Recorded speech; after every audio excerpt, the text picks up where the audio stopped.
Pressing the button. No, no, no, no! Ah! Hi, this is Dale Lear, designer of TRS-80 Color Baseball, and you're listening to CoCoTALK.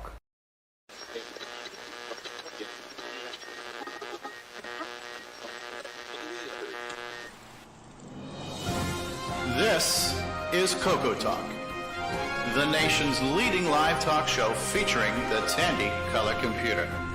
With your host, Mr. Gameplay Goodness himself, Stevie Stroud.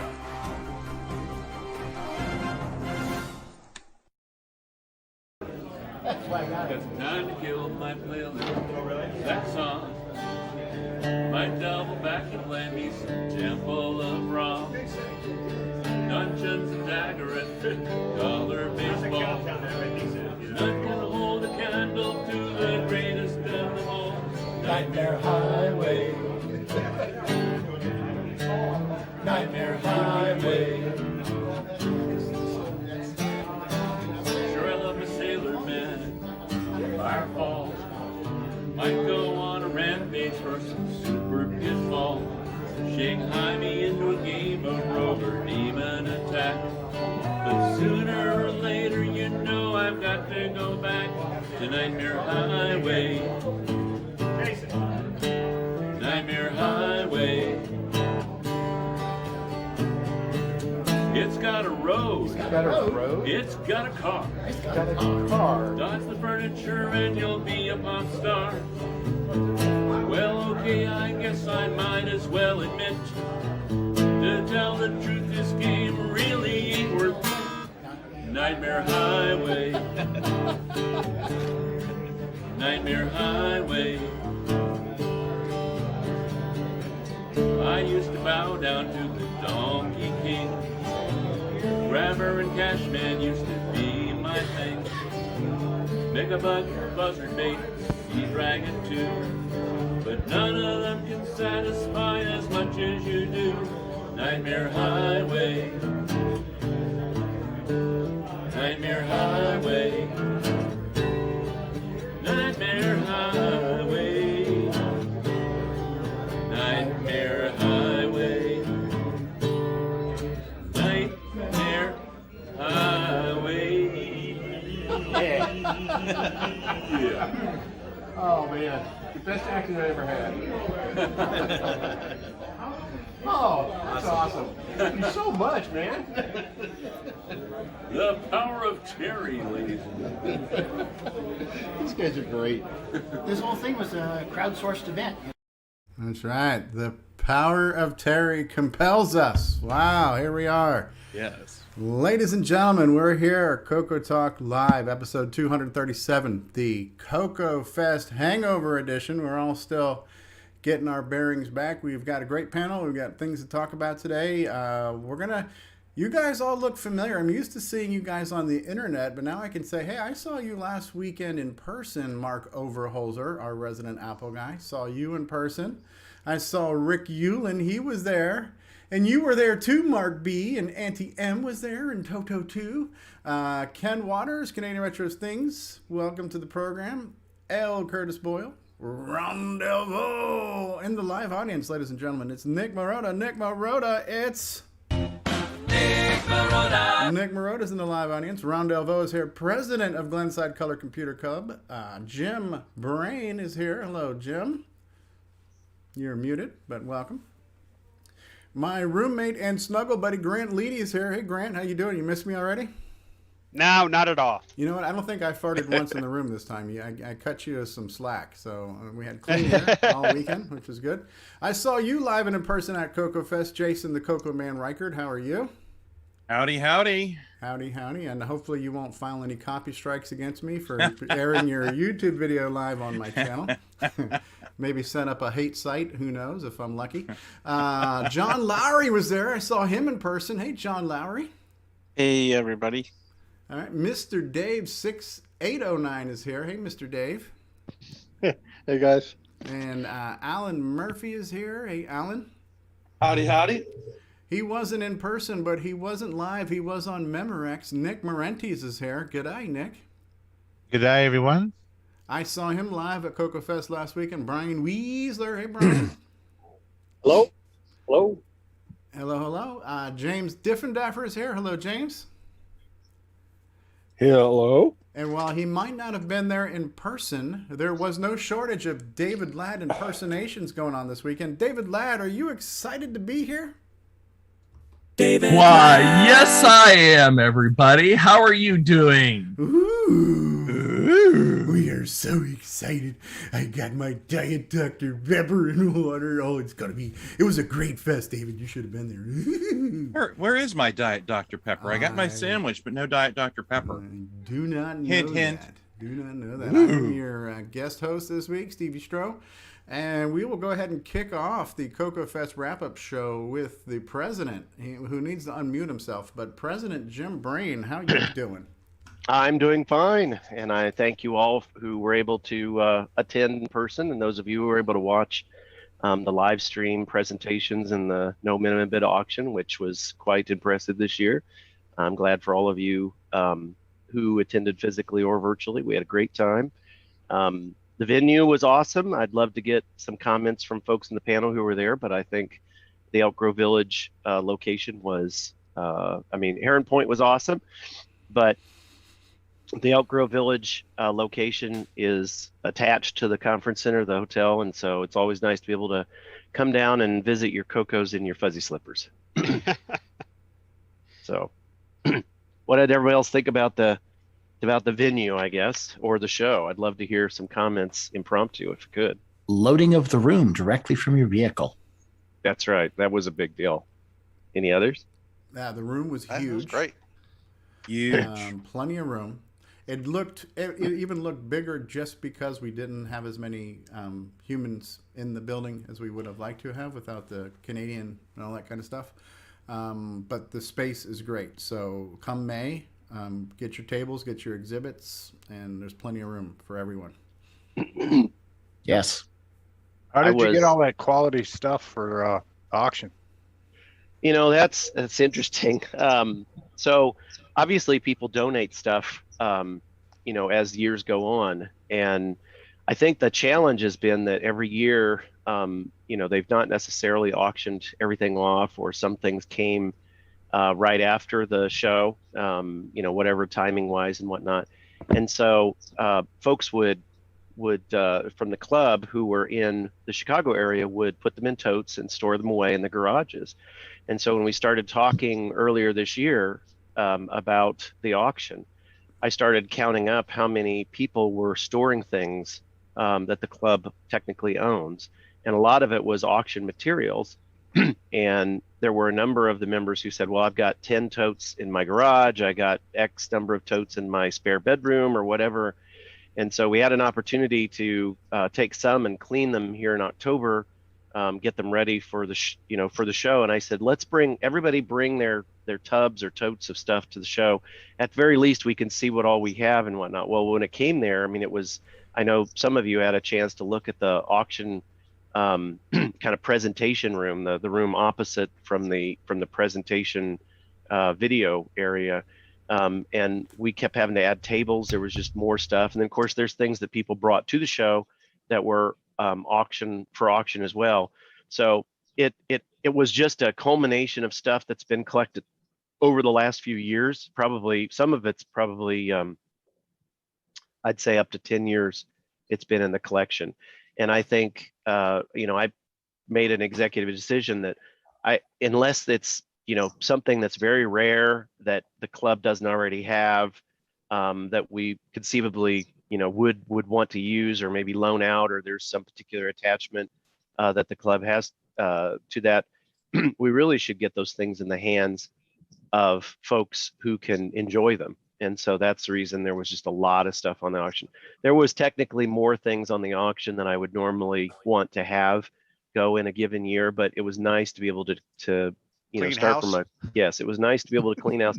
And special thanks to Mark Bosley, because he came in at the last minute, and because we were kind of shooting from the hip on the auction, and he came in the last second there and helped me to put things in front of the camera so that we could show it to folks. He gave some additional commentary. Some of the things I wasn't really sure what they were, And then we did the night auction, and I think Mark was just tired and just wanted to go to bed. So he stuck it out in the evening so we could have the second auction. So I hope folks enjoyed the auction. I thought it was really fun. I thought it moved very quickly. I thought Jason did a great job of being auctioneer.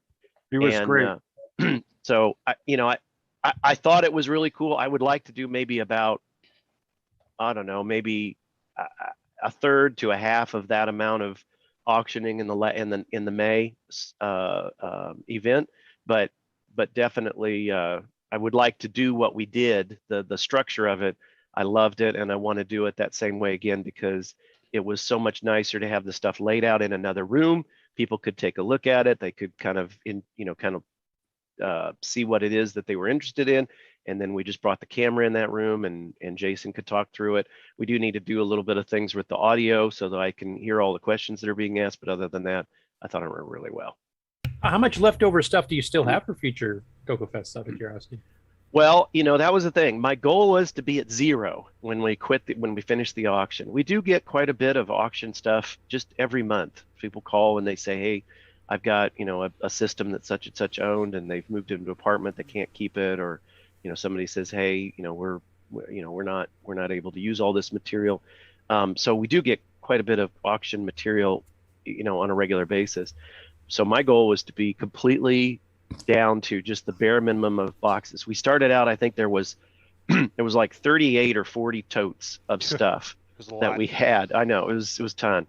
And when I went through all the material that I thought, I think Mark did some, and Tony, of course, Tony Pedraza, who's been president for the club for a number of years. He and I went through a lot of the stuff, actually all the stuff, and we parceled out like 4 tubs worth of, like, there's some paperwork, there's a Birkenberg controller, like the one that was sold at auction that went for quite a bit of money. We have one for the club. There were some special software pieces that I felt it was important to keep, and some materials that the club had generated, and then some stuff for the CoCoFest themselves. That evidently there used to be buttons that they gave out every year at CoCoFest, and so we kept some of those for posterity. That was 4 tubs of stuff, and I felt like that was appropriate. And then right at the end of after the auctions were over and we were cleaning up, Rob Gibbons came over and said, hey, some of this OS 9 material didn't sell. I was trying to clean out seconds and stuff, so I'm going to donate it to the club. So we already have 2 more totes of stuff, and then there was a box of brand new 5 1/4 floppy disks they're a box of boxes in shrink wrap that we did not end up auctioning off. So we've got 3 tubs worth of stuff already for the auction in the spring. Now, David Ladd's, did you hear that? Yeah, David Ladd's Scooby-Doo ears are perking up. Yeah, I know. Yeah, I heard floppies and I was like, ooh. That answers my question, because I was wondering if you'd have enough, having a fest so close together here, only 6 months apart, would you have enough stuff? And it sounds like you already have 3 tubs full. Then we will not, we will not suffer for having some stuff. And quite frankly, even though it was fun to do the auction at breakneck speed, I think, like I said, slowing down a little bit, having a little bit of time for chatter and whatnot is nice. The other one is, I think, a lot of the stuff that we had that we got rid of, like those PCs and whatnot, you could tell in the first auction, they we're CoCo enthusiasts, so the PCs are kind of a means to an end, and there was a lot of that stuff that, it came from auction, it came for the auction, but it wasn't really in high demand. The other one was the Spectrum stuff that we took care of in the on Sunday. I love that stuff went to good places and for folks who were enthusiasts of it, but it's really it's not the best place to get rid of those things or auction those things off at this show, because you don't have a lot of the great enthusiasts, and we really didn't have a lot of knowledge of what all of that was. So I'm hopeful that we'll primarily get CoCo or CoCo related material for the May auction. I think that makes for a better auction overall. So now I thought of you, David. There was a whole bunch of floppies, floppy drives, floppy controllers, and you weren't there to buy them, so bummer, right? Yeah, I heard there was going to be floppy drives. I'm like, oh, I could use some 5 1/4 drives, because they don't last very long, and especially when someone wants data recovered, especially with the grease weasel, it's kind of hard to recover data if you don't have working drives. Here's one of them. That's right.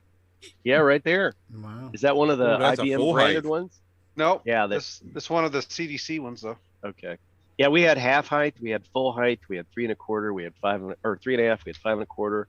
We had the controller boxes. We had I don't know how many of those drive controller interface cards that we got that we moved Or through 5 the of them, auction. weren't Yeah, there was a ton of them. So in any event, the auction was great. I really do appreciate, I know Steve, you and Mark, and of course Randy Weaver helped as well. I really feel like it was great to have the presentations professionally presented on YouTube and Facebook and whatnot.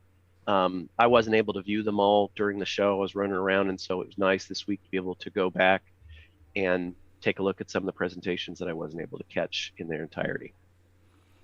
Yeah, I was going to say, when you were mentioning Mark Bosley, I was also going to say, let's not forget Randy Weaver, who was instrumental in a lot of the audiovisual stuff. And then, of course, the whole PA system would not have been there if it wasn't for Jason Timmons and the VCF Midwest guys who lent us the PAs and some projectors and all that kind of stuff. So it was a great kind of community collaboration there, putting all this stuff together and making it work. Yep. No, I do. And you're right. I definitely did give, Jason not only did the auction work, and he stayed, he wasn't aware there was going to be ended up being 3 auctions. And so he was like, oh no, that's fine. I'll do it. I said, no, that's okay. We can muddle through without you. But he stuck it out for all 3. And like you said, Michael Lee and Jason Timmons, who were gracious enough to donate some of the big power strips that they use at VCF Midwest, as well as the PA system and projector material and AV equipment. And I'm glad that we were able to get it all back to them. I want to make sure that they that we stay in a great working relationship with them, because it was great to be able to borrow that stuff. And they have a warehouse. I know some of you were able to go and check out their warehouse. They have a collection of collections of old equipment, and they've purchased a facility to house it, the 2 of them together. And it is like a block, maybe a block and a half away from the Elk Grove Village location. So if we want for anything, CoCo related or otherwise, I am almost convinced that they have 1, 2, or more of them in their facility that they could let us borrow during any of the upcoming shows. So it's great to have that capability for future CoCoFest, which I know Curtis wanted me to announce, and I kind of alluded to it earlier, but excuse me, I have the contract here, right here from Holiday Inn for the upcoming 2022 CoCoFest, which will be May 14th and 15th of 2022. So mark it on your calendars. We will do the same thing, most likely, that we did for this one. I see this one somewhat, the one that we just held, as kind of a dry run for how we're going to do the May one. So we had folks come in. You could come in on Friday at 5 o'clock and start setting up. The club set up earlier in the day, and so we'll have all the tables probably use the same layout that we had for this CoCoFest, black tablecloth, so you can plan your decor accordingly. And I will get this sign back to them, and we will once again rent the main ballroom A and B, which is that big huge area where the show was held.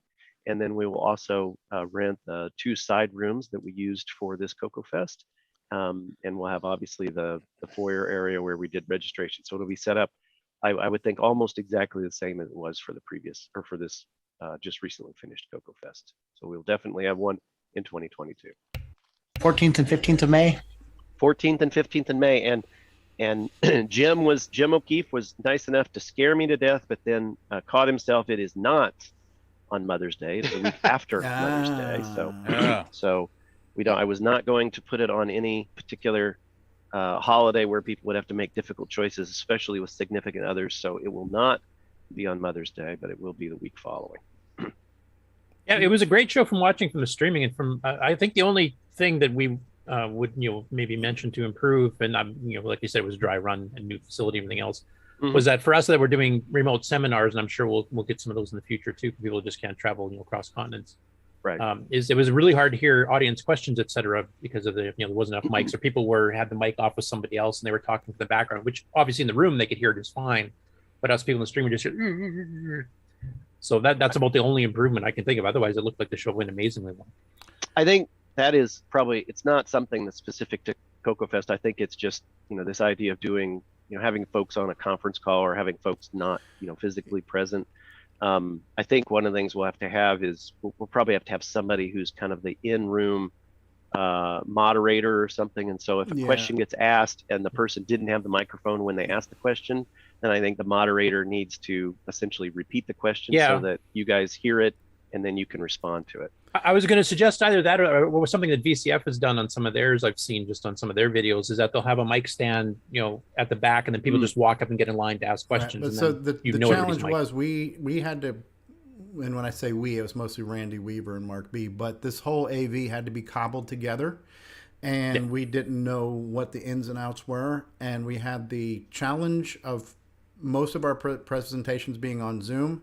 And so we wanted the people on Zoom to be able to hear us, but we also wanted to be able to hear the people on Zoom. So we created this infinite loop of feeding audio to Zoom and then Zoom back to the PA, not knowing how that was going to work, not knowing what the PA was. Now, the simple solution for next year is just to have a separate mic, a good high gain, high quality mic in the center of the room that would just feed to the Zoom call. So if you have somebody remotely, they can hear the room or even the stream and then not create that sound loop. But we didn't have a separate good quality mic that could be used directly for Zoom. I had one laptop and we actually had a PA strapped to a PA, and it was a whole thing. It was an incredible amount of MacGyvery going on there. Not having seen the equipment or the room or anything else, the fact it worked at all was thanks to Randy and Mark B. But yeah, knowing what that problem was and having to work around it, I already know what the solution is for next year. So great. And I would say definitely. So a couple things. I know Curtis and others have asked about, how was the fest attended? And I apologize, I don't have numbers. It looked like it was around, when I saw the numbers on Rich's spreadsheets, it looked like it was around 75 to 80 folks who were there in total. That included, folks coming to exhibit as well as just regular attendees. So I think it was lower than, as we expected than it would be at a normal fest, but I think it was pretty healthy. I will tell you that the auction, and again, I'm waiting for final numbers, but last I heard, the auction brought in around $6,000 in total. Wow. So I think a little bit over about $6,100 was the last number I saw. So in that regard, I bring that up both to say, thank you to everybody for, mainly for purchasing the items and hopefully putting them to good use, but also for the finances that go into the club, and we have that we can work with going forward, paying for the venue and so forth, because there's cost involved there.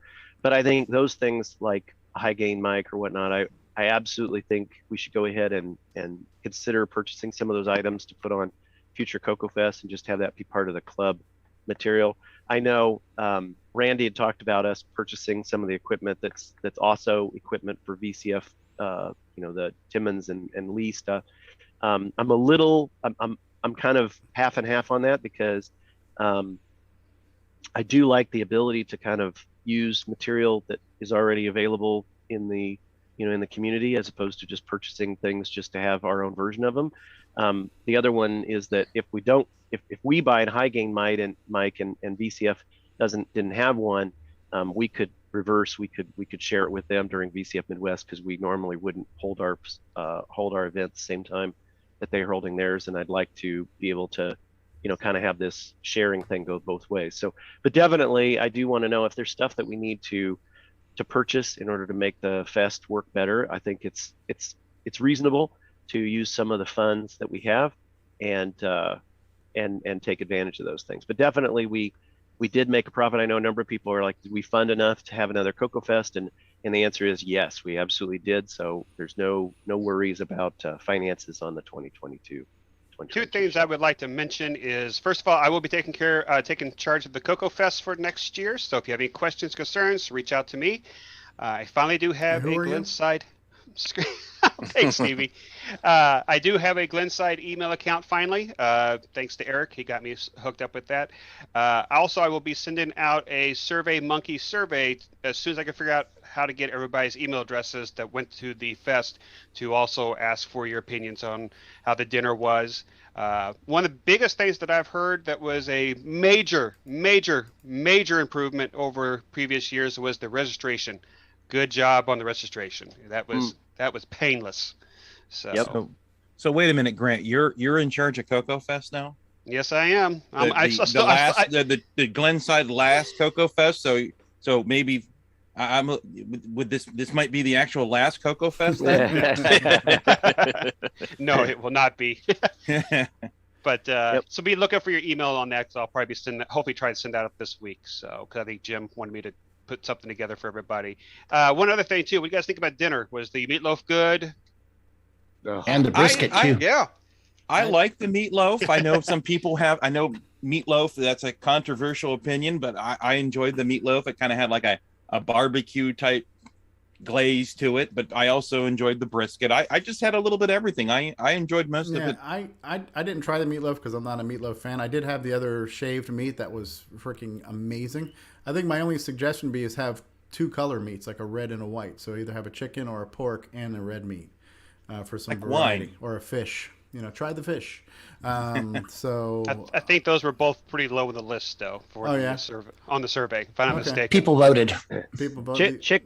Chicken was doing nicely up until the very end, and then Meatloaf had a rally at the last few days and overtook it. So Team Meatloaf. I know. I was very surprised and chagrined that mystery meat ended up winning the second slot. But Well, one thing I heard, and you guys were actually there, but I was just hearing this third party from people, is that most people thought the meal itself was really, really good, but they were a little bit disappointed in the dessert. Is that what you guys felt? I would agree. Yeah. The dessert was a small selection of cupcakes and a few small slices of square cake that seemed to be mostly frozen, from what I heard from the people. It was like dessert was a complete afterthought. Well, what can we scrape on a platter and shove out here to these poor bastards? So. I had no frozen part of the cake. It was all thawed. It was a little was it really? chilled, but it was, very cool. It was very cool, but it was okay. Well, did you have any Cool Whip to go? I did not have any Cool Whip. No, I did not. Yep. I think the good dessert went to the wedding that was going on at the same time. I enjoyed the venue overall. I thought it was, the room was nice, the staff was nice, the dinner was nice. I mean, not perfect, no, not necessarily, but overall, I enjoyed the venue a lot. I thought it was a nice place. I don't remember, but was there a gluten-free / vegetarian offering there? Because I know that had been requested in the past when we were doing the barbecue. Yeah. The salad. The vegetables, right? The steamed vegetables. Yeah, those vegetables were. I had some. Like I said, I had a little bit of everything. It was good. Yeah, I verified because I had a couple folks who needed gluten-free options, and so I verified that everything except the bread on the meal that you guys ate was gluten-free. Okay. And so we didn't have to have a separate meal for that. But I did reach out, and it was perfectly okay. And obviously, we'll continue to do the catered, buffet dinner in future CoCoFests. But if it's a vegetarian, if they want a fully vegetarian meal, the way we typically would do that is we would just order a plated meal for those individuals, and then we'll just make sure that the staff are aware that these particular individuals have the vegetarian or vegan options. Now, this may sound odd, but did anyone consider hot cocoa there at the show? I didn't, and I one of the things that I got caught by was so I'm in IT and have been for almost 30 years, and for some reason I just never acquired a taste for coffee, and so I know that's a big thing with computer folks, but I don't do coffee. And so I worked on all the other stuff, the dinner, and Tony was doing the primary part of the organizing, but I was working with the venue. So Vicky is the catering person, and that's how the venue is set up, is primarily an extension of the catering service. So I was taking care of things like, the dinner and how many and what kind of, Grant and I were working on the menu and how they wanted the tables, how we wanted the tables set up and whether we wanted tablecloths and what color and all that kind of stuff. And I took care of all those items. And I didn't even think about water and coffee at the venue. And so I didn't hear anything about it. Everybody was really nice until about, I don't know, 11 o'clock or so, maybe 10:45 in the morning. And somebody came over and said, everything's going well, except people have been complaining about the lack of coffee. And I'm thinking, oh, crap, you're right. There always was these tubs of coffee at the Heron Point thing in that cafeteria area. So I went over to Tony and I said, did you ask the venue for coffee? And he said, oh, no, I completely forgot. He said, we'd asked Heron Point about coffee, and they always charged an arm and leg for it. So my wife and Chris Hawk's wife usually just went to Dunkin' Donuts and bought the box of Joe. Yeah, the box of Joe, and we just buy a couple boxes of Joe every day. So I got wrangled the person who was there all weekend to help us with anything we needed, and I asked if we could get some coffee. And I think actually Eric Canales wrangled them, and we got the coffee there, around midday. So my apologies for that. And then I said, hey, can we have it for the next morning, early in the morning? So we rectified that issue. But you're right, Ron. Next spring, I should ask for a little service for CoCo. That would make I'd have some of that with my coffee. That would be awesome. Yeah. That'd be cute. I should do that. There were a lot of things that little things that obviously seeing how it all played out that would want to change. There's another opportunity to do a celebration. I did the cupcakes for the 40th and 41st anniversary of the CoCo, but this, as Bruce Moore's pointed out, this upcoming show is the 30th annual last Chicago CoCoFEST. And so to that end, we have a 30th anniversary that we should celebrate in some interesting way. So I'll be looking for thoughts around some sort of treat that we might bring, whether it be cake or cupcakes or whatever for that kind of celebration. So there's just a lot of little things like that. Initially we were going to do auctions in one room and we were going to do presentations in another, and that went by the wayside even before we got set up because it was way too hard to think about putting all that video equipment in two different rooms. So I'm glad we made that shift. I think that you just got muted, Jim. Oh, sorry. I hit my space bar and there we go. Anyway, the other thing was, like you mentioned, Steve, the back-to-back presentations was really tough on the folks who were doing if things went long or anything like that, and there needed to be a little bit more time. So there's things obviously we already know that we need to shift for the May show. Yeah, I'm in favor of less presentations. And just pick kind of quality over quantity, even if we had one in the morning and maybe one after lunch, because that always becomes the Sophie's choice when you're there. It's like, well, do I want to hang out? Do I want to see the exhibits, or do I want to listen to somebody speak? And if you're somebody who's like at the table soldering and doing stuff, you don't get to enjoy it anyway. So if we could kind of find a happy balance where we have one or two speakers per day, but have more time to spend in the floor room. What I loved this year in particular, because of the kind of nature of it, there was so much more hangout time. When you looked in any corner of the main room, there was a cluster of people, half a dozen people circled in every single corner and in these different areas. And all these conversations were taking place because we had free space. There were a lot of vendors who didn't come this year and things like that. So we had ample space, and there was all these breakout conversations taking place, and it's kind of hard to tear yourself away from that and then have to go sit down for an hour to speak to somebody, especially when there's one after the other. So we could find that balance where you have quality time and quality presentations. Find that Goldilocks way of doing that. Yep. So go ahead. Oh, I was going to say, I have one question. Like in fests in the past, like even back to Rainbow Fest and then the earlier CoCoFest, one nice thing that we did back then is that you'd have a restaurant at the venue, and then everybody would go for breakfast type thing instead of scattering to all different restaurants all over the place. And then you had that whole community thing going the whole time. Is the restaurant at this place conducive to that? I've heard some people say it's a little expensive. I don't know what that exactly means. Or I wouldn't say it's. I mean, for breakfast over the weekend, it's probably not. Well, so here's the deal. I mean, if we wanted to do something like that, I can definitely, set up an idea to like cater something and have, like, there was a big atrium area where the dinner was, and I could do the same thing for breakfast, where it might be a little bit more economical. The buffet over the weekend was $12 for the buffet, and I think part of it was not cheap, and the other one was, I think it was a little bit limited this time because of buffets are a little bit challenging during the pandemic. I would say it was similar to what Heron Point offered. There was a meat, there was an egg, there was a potato, and then you had some type of either French toast or pancake. So I think you had a fairly good cross section of your breakfast staples. I think really the breakfast was reasonable. The buffet, I liked it. Now, if anyone stayed over on till Monday, you would have noticed there was not a buffet on Monday.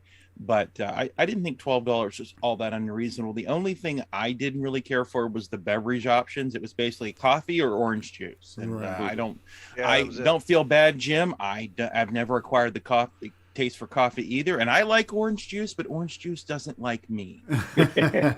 so I always try to opt for like an apple juice or something, but they didn't have that. No, I mean, I would say, I think the area, it's Shelby's, what's the name of it? Shelby's Campbell's, what they called it. Campbell's. Shelby Campbell's, that's right. Is the name of the venue or the restaurant.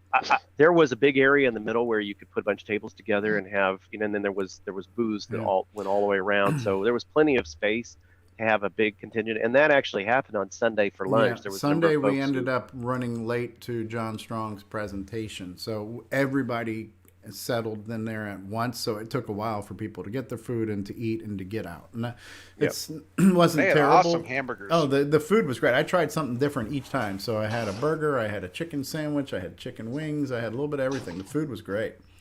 Yep. I didn't think it was all that unreasonably priced either. No, it's like no. I mean, it was like maybe like I think like $12. $12 a meal.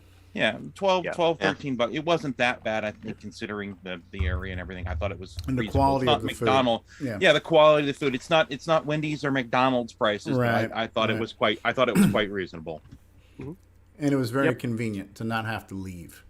Absolutely. Yeah, that was a Just big walk thing I down the wanted hall. to ask about, because that was something in the older fest we did all the time. Like we did have people that always wandered off because they wanted to get certain type of food, but generally most of the community hung around. You'd be talking, walking between tables. Some of them had buffet style, so you'd actually go up to start getting your food. Then you get distracted talking to Brother Jeremy because he sat down, and you talked to him for like half an hour. Then I got to get food, and type thing. It became a much more communal experience. It was awesome. I think as time goes on, I don't see us outgrowing this venue anytime soon. So, not that I'm saying the club isn't going to grow anymore, but I think we've got plenty of room to grow into this facility, and there's rooms that we don't rent yet. So there's obviously more options. So I think as time goes on, people will get more comfortable with the fact that there is a restaurant on site and start to make that part of their plans. I assume they didn't this time because, it's the first time the number of people who've been at the venue. And so they were just thinking, I'm going to head off to Portillo's, or I'm going to go down to McDonald's for breakfast, or, whatever. So I think people will start to shift their way of considering lunch at the very least.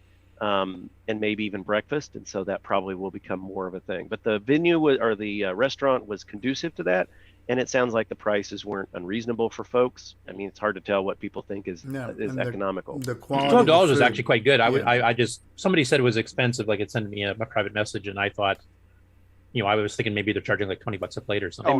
They may be a cheapskate. Who knows? Yeah. Well, and I don't think that Portello's is open on Sundays. We did go to Portello's. Some of us went to Portello's for They lunch closed early on Saturday. Saturday too.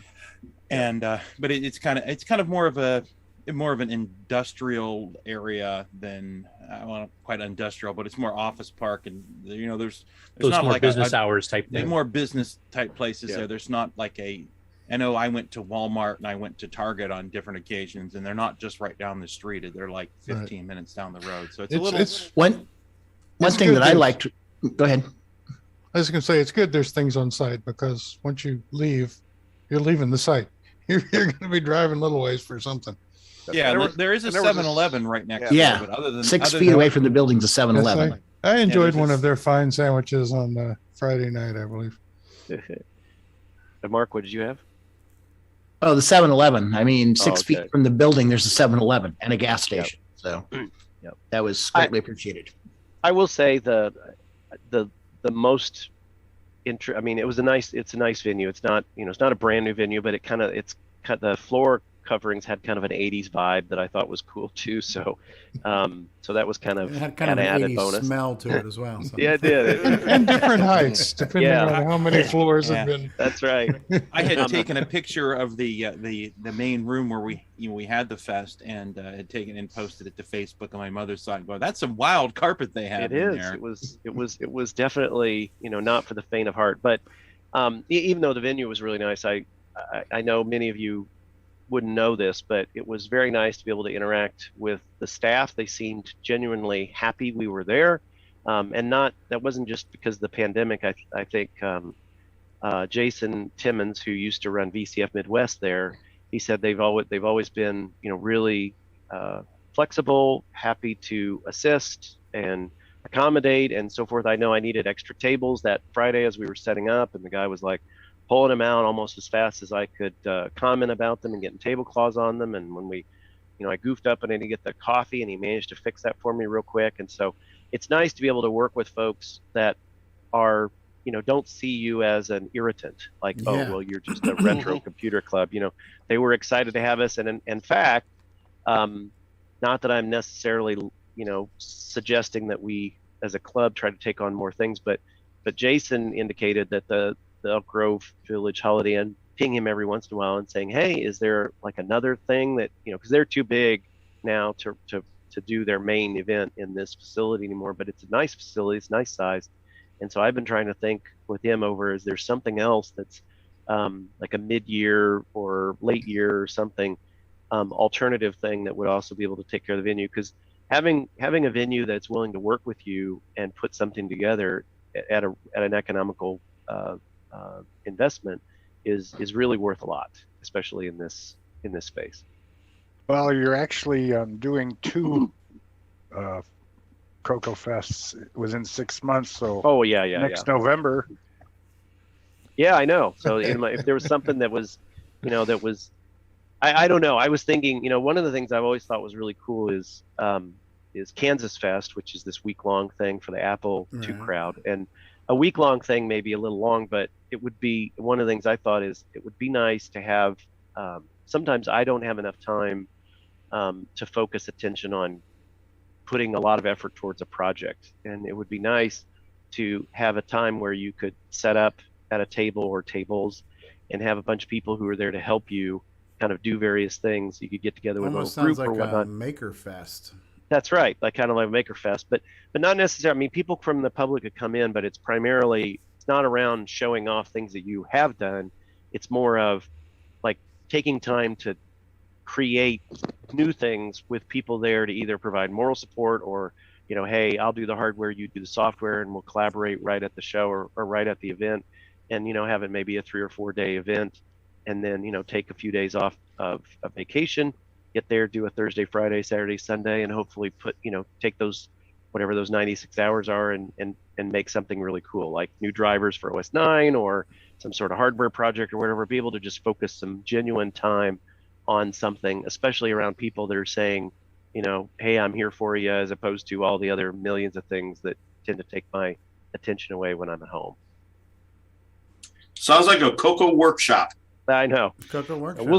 We'll see if there's value in doing something like that.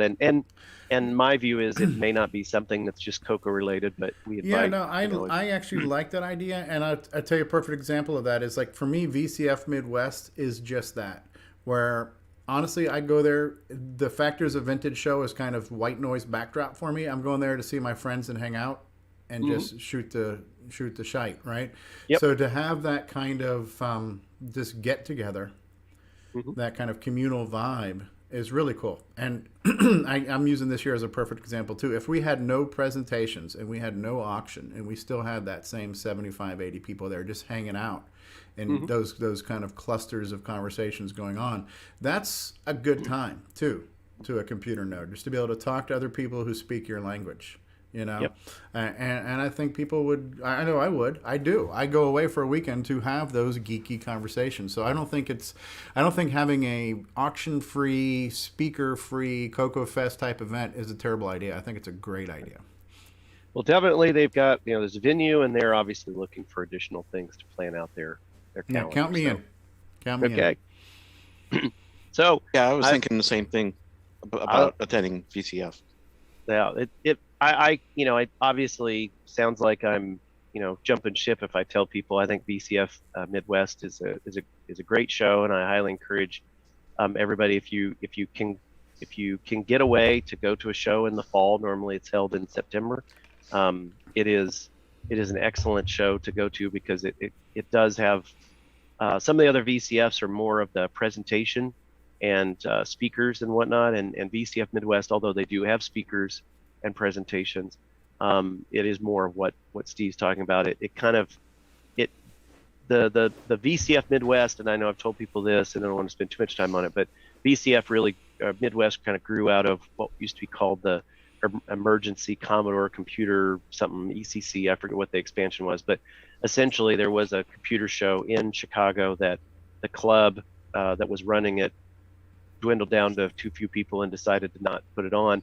And one of the individuals who came to that show, Jason Compton, said, but that is my one time of the year where I can get together with my friends and just be, just exist and have that nerdy conversation, or maybe not even computer conversation, just see my friends. And so for a number of years, he sponsored a show which was free just every fall at the same amount, at the same time, just for people to come. And the whole show was just, as Steve, as you noted, it was just noise. It was like, oh yeah, sure, if you want to come and present, or you want to come and show off your stuff, great. But really the focus of the show is just to show up and chat. And then Jason said, hey, this is great, but it's only for Commodore computers, and we really like to have something for the other platforms as well. And so it kind of grew out. He started, and they ran the show at the same time, both shows at the same time, and then eventually VCF Midwest just took over. But it kept a lot of that just come and visit is a real focus for the show, I think, because of the nature of how that show started, and that's nice.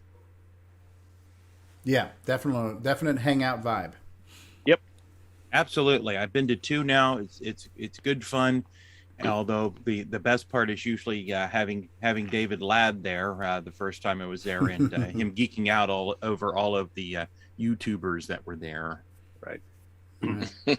In both years, we ended up having like a CoCo cluster where we were all in the same room and pretty close to each other, and then it was kind of neat to represent Tandy products in a venue that typically doesn't have a lot of Tandy presence, and yes, have those conversations. People talking about, oh man, I remember the MC-10 and this and that and the other, and you have an RGB cable. That's great. I didn't even know you had that. Things like that. So it's really cool that people see this stuff for the first time sometimes. Yeah, I mean, nothing else, just to bring in there, represent CoCo. And I spent more time at VCF talking CoCo than anything else there. And I think the first time I was there, we had the CoCo row, and we kind of had a little CoCo section. So I always try to request to be in the CoCo section, just so, and have the MC-10 there too. Right. Yeah, that was the fun part. Is I think it was Jason. It was Jason, me, Richard, and I think the person that was next to Richard was Neil, wasn't it? Neil. I think Tom so, yeah. C was Neil, there too. Eric Canales. Mm-hmm. So just let's switch back to CoCoFEST gears here for just a second, and maybe this is going to be Grant's obligation. But one thing that's been lacking at VCF Midwest is actually promoting Glenside and CoCoFEST in a marketing perspective. Like just being there and saying, hey, we're Glenside and here's a cool demo of a keyboard. That's great. But you should have flyers and QR codes and stuff saying, hey, we are a club. We are in the Midwest area. We do have an event that's in the Midwest area. If you enjoyed this show, you'll probably enjoy our show too. and if you get 10 people out of the 2,000 that were there to show up, you've just expanded the event. Yep. I would say that's Grant and I both have a responsibility to do that, and yes, I thought about flyers. Unfortunately, it was the week after VCF Midwest this year, and so and I think you'd mentioned it at the show, right? And so we just dropped the ball on that, and we need to do better. The other thing is, I think it's time for Glenside to have a nice big banner that we one of those vinyl whatever it is that you can put on the front of the table, that's got a QR code in it. I know the interesting thing is Coco Bite, which was at our show or at CoCoFEST, they had their big kind of banner thing on the front of their table, and I was taking pictures of all of the tables so that I would, have a record of who all was there and whatnot. And they have a QR code on their banner, which is cool. Except every time I tried to take a picture of their your their phone venue, wanted to. the phone was trying to go to their website, which was cool. So that was kind of neat, and it just kind of pops up. So I think having the QR code there so folks know when the show is and when the meetings are and all that is great. And so I'm gonna work on Salvador Garcia, and I still have some unfinished business around some graphics for Glenside, and so I'm hoping to make a banner and then have that, maybe, I don't know, whatever it is, 8 foot long and maybe 3 foot tall that we could put, or 2.5 foot tall, whatever those tables are at. So you can just hang it on front of the tables at VCF Midwest, or even, other, if we go, somebody, I know, it's probably a little bit less likely that somebody from the Northwest is going to, come all the way to CoCoFEST in Chicago, but we could ship that banner to folks like Mark Hobelzer. I know you go to VCF Pacific Northwest and some of the other venues, and definitely kind of show off that the club, some people don't even know the club still exists. So it's nice to be able to put that banner there and kind of give people an additional reason to at least join the meetings and maybe plan a trip or even visit us virtually, because I think we'll continue to have the virtual presentations and the virtual feeds and so forth as we go forward. Even plus, it'll be a form of advertising, because when VCF takes their own pictures and puts them on their site, and people just interested in retro go, they'll suddenly see like a big Glenside thing. Good point. Very good point. Yeah. Very good point. One of the things I do not have that I really would like is, and I plan to bring it back, is I know a number of folks took videos of the Tesla coil presentation that we did in the evening and at the CoCoFEST, and so I didn't happen. I was busy doing it, so I didn't have a chance to get a video of it. So I'll send you a couple. I've got a few on my phone.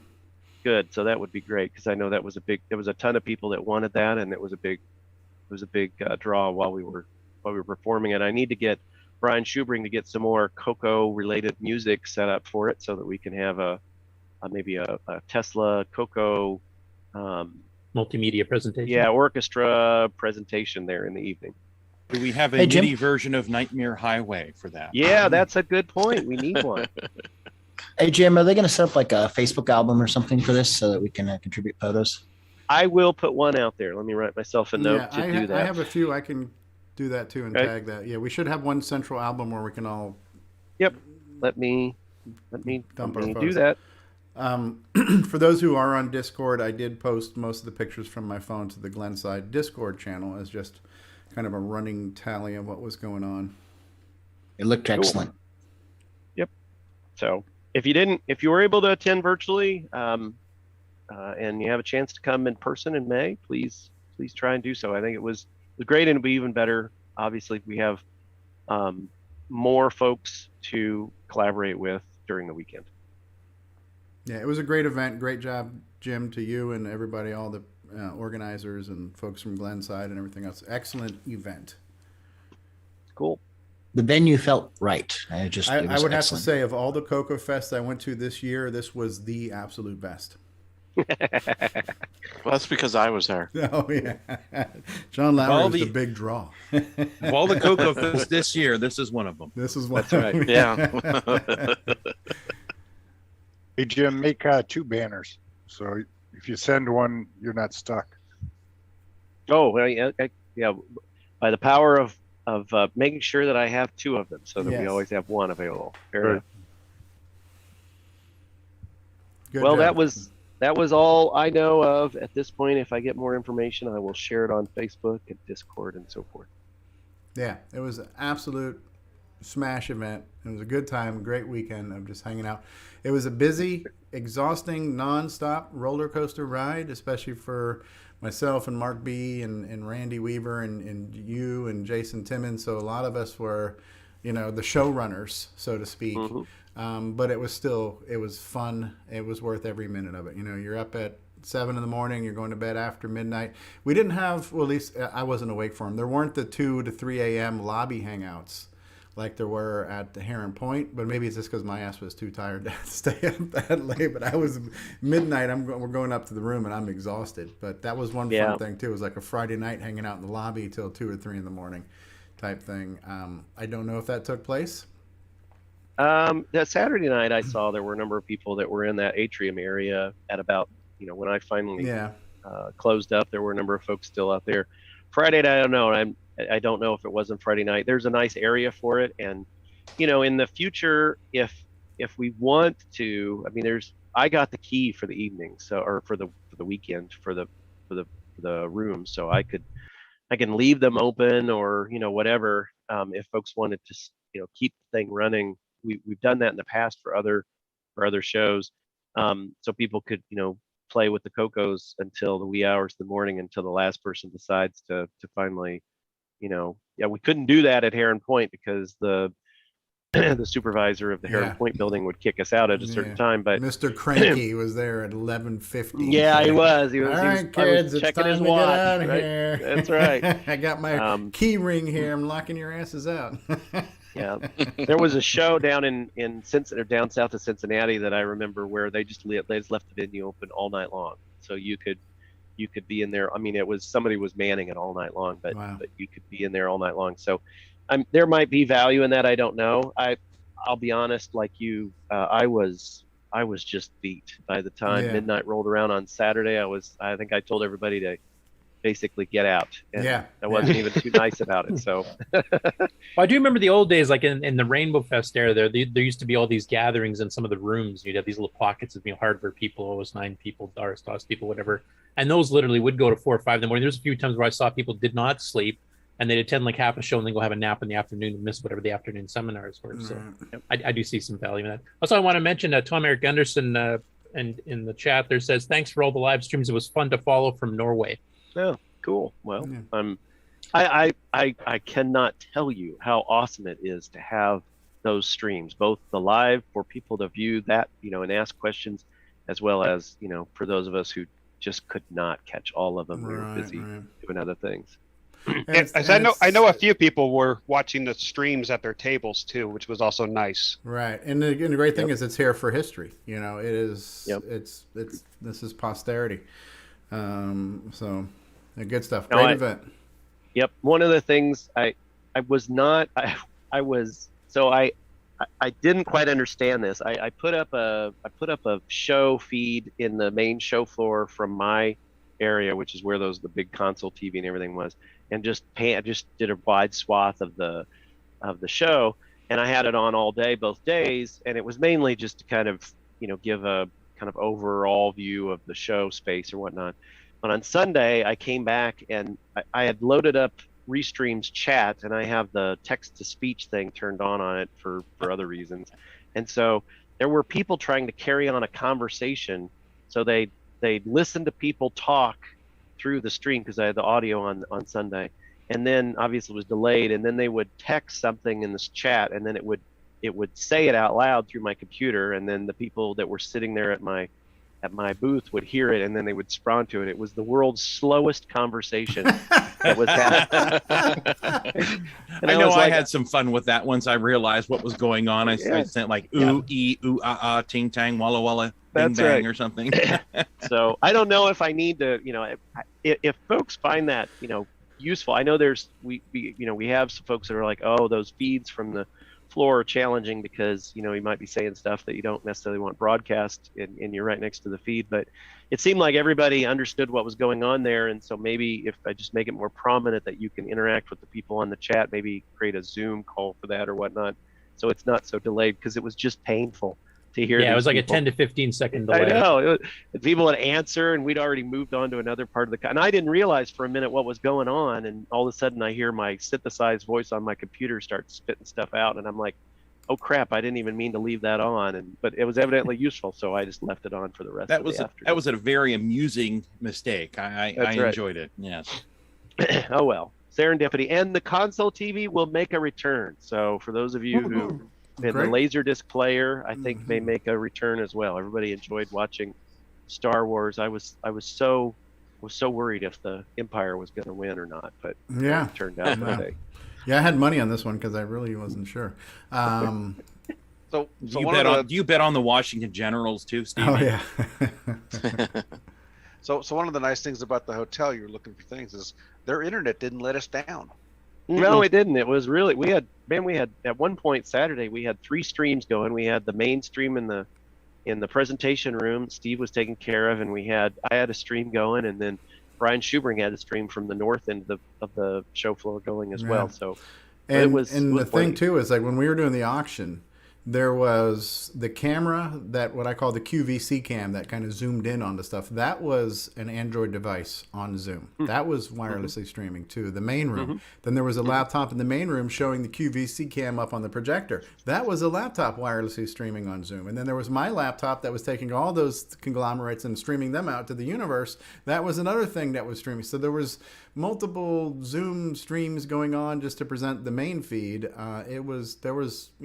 I did lose hair because of all the Wi-Fi that was going on in that event that weekend, right? So, but you did have Jim Brain doing some hand modeling too. Yes, there we did during the auction. Yes, that's right. So yeah, there was a lot of Wi-Fi traffic going on there, and it seemed to hold its own. So cool. Good times. Sloopy has joined us. Sloopy was also there live and in person at CoCoFEST this weekend. Hello, Sloopy. Greetings. That was your first CoCoFEST. Yes, not my first VCF, but definitely my first CoCoFEST. And how to drive wirelessly make its maiden debut. How did that go? Well received? Yes, it went well received. I just wish I had more to share the goodness. Which are currently queuing up now. Excellent. I was going to say you got 6 months. All right, welcome to Brian Schubring has joined us as well. Brian Schubring, who was there, the music man as well. Hey, Brian. Hello. All right, coming in a little hot, but that's all right. Hey, lady. Lady. Good to see you there, Brian. All right, well, it's been exactly an hour that we've been on the air. Why don't we take a commercial break, and then we'll come back. We're going to do some Game On stuff. We'll do some news stuff, and then we can do more. I've got some show and tell to show that I brought back from CoCoFEST, so we're not going to stop talking about CoCoFEST, but we're going to talk about a few things in the middle of this CoCoFEST sandwich. So we'll be back after these words, boys and girls. CoCoTALK would like to thank the patrons who sponsor our program. So our heartfelt gratitude goes out to Alan Huffman, Alan Murphy, Blair Ledoux, Bowton Aaron, Brendan Donahue, Brian Weasler, Karen Anscombe, D. Bruce Moore, Daniel Williams, Diego, Eric Canales, Glenn Hewlett, Graham Vebke, Grant Leedy, Henry Strickland, Jason Downs, Ken Reichert, Kyle Etter, Malfunct, Michael Pitsley, Paul Fiscarelli, Paul Shoemaker, Paul Thayer, Rick Eulen, Rob Inman, Stephen Wagner, Steve Batson, Steve Rasmussen, Terry Steen, Terry Steggy, The Backyard Shed Gang, Tom C., Tom S., Tom Heron, Tony C., and William Athing. Thank you ever so much, patrons. Hey there, it's Andrew here with the Tandy Speech and Sound cartridge that I won from CoCoTALK Live. So next time, make sure to tune in. It may change your life. We'll return after these announcements. CoCo 2's got personality, lots of practicality, fun, it's sensational, learn it's educational. CoCo 2's expandable, so easily commandable. It's programmable, so term exam grammable. Just you and CoCo 2 do what you want to do. CoCo 2, the color computer with personality from Radio Shack. Sale price for Christmas giving from $149.95. Radio Shack's CoCo 2, do what you want to do. Just you and CoCo 2.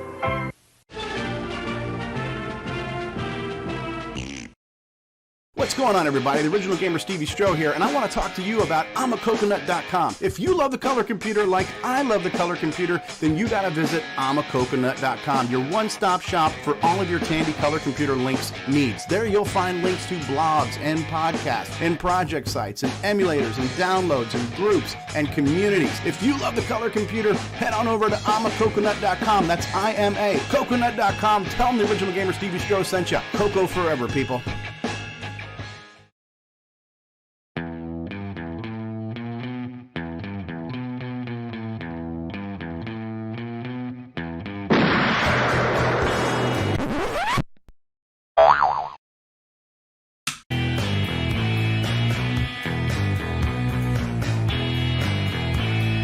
Switcheroo. Use your CoCo with a modern display. Go from RGB to composite with just the flip of a switch. CoCo3SCARTcable.com. Hi, this is Antonio Jimenez, author of such projects such as the Speedy Throw Devil and the SD Pack, and you're watching CoCo Talk. 3, 2, go. All right, well, we are back from our commercial break. We are getting ready to go into what has always been Nick Marotta's favorite part of the show. It's now Ken Waters' favorite part of the show, but we're going to get into the Game On challenge and results. I don't think we have a Game On specific CoCo thoughts, so we will dig deep into the archive of CoCo thoughts, and we'll play one of a procured one. Ken, anything you want to do to set up what this week was all about? Maybe Sloopy too, to talk about what we did these past 2 weeks, actually, since we didn't have a CoCo Talk last weekend. Well, we just we played 2 games in the last 2 weeks. We played Lunchtime and a text adventure, Calixto Island. All right. So, and we'll find out how that participation went. And Sloopy, Yeah. you did a live midweek play along this week too, right, Sloop? Yes, I did it both weeks, last week and this week. Okay. Thank you for doing that.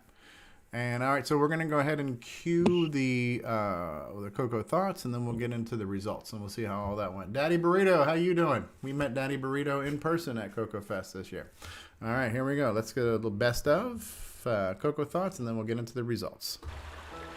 And now, CoCo Thoughts by Samuel Gimes.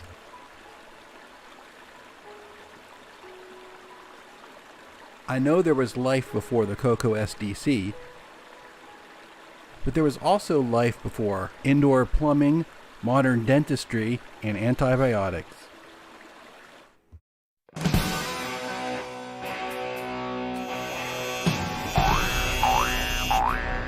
High Score Challenge with Nick Marotta.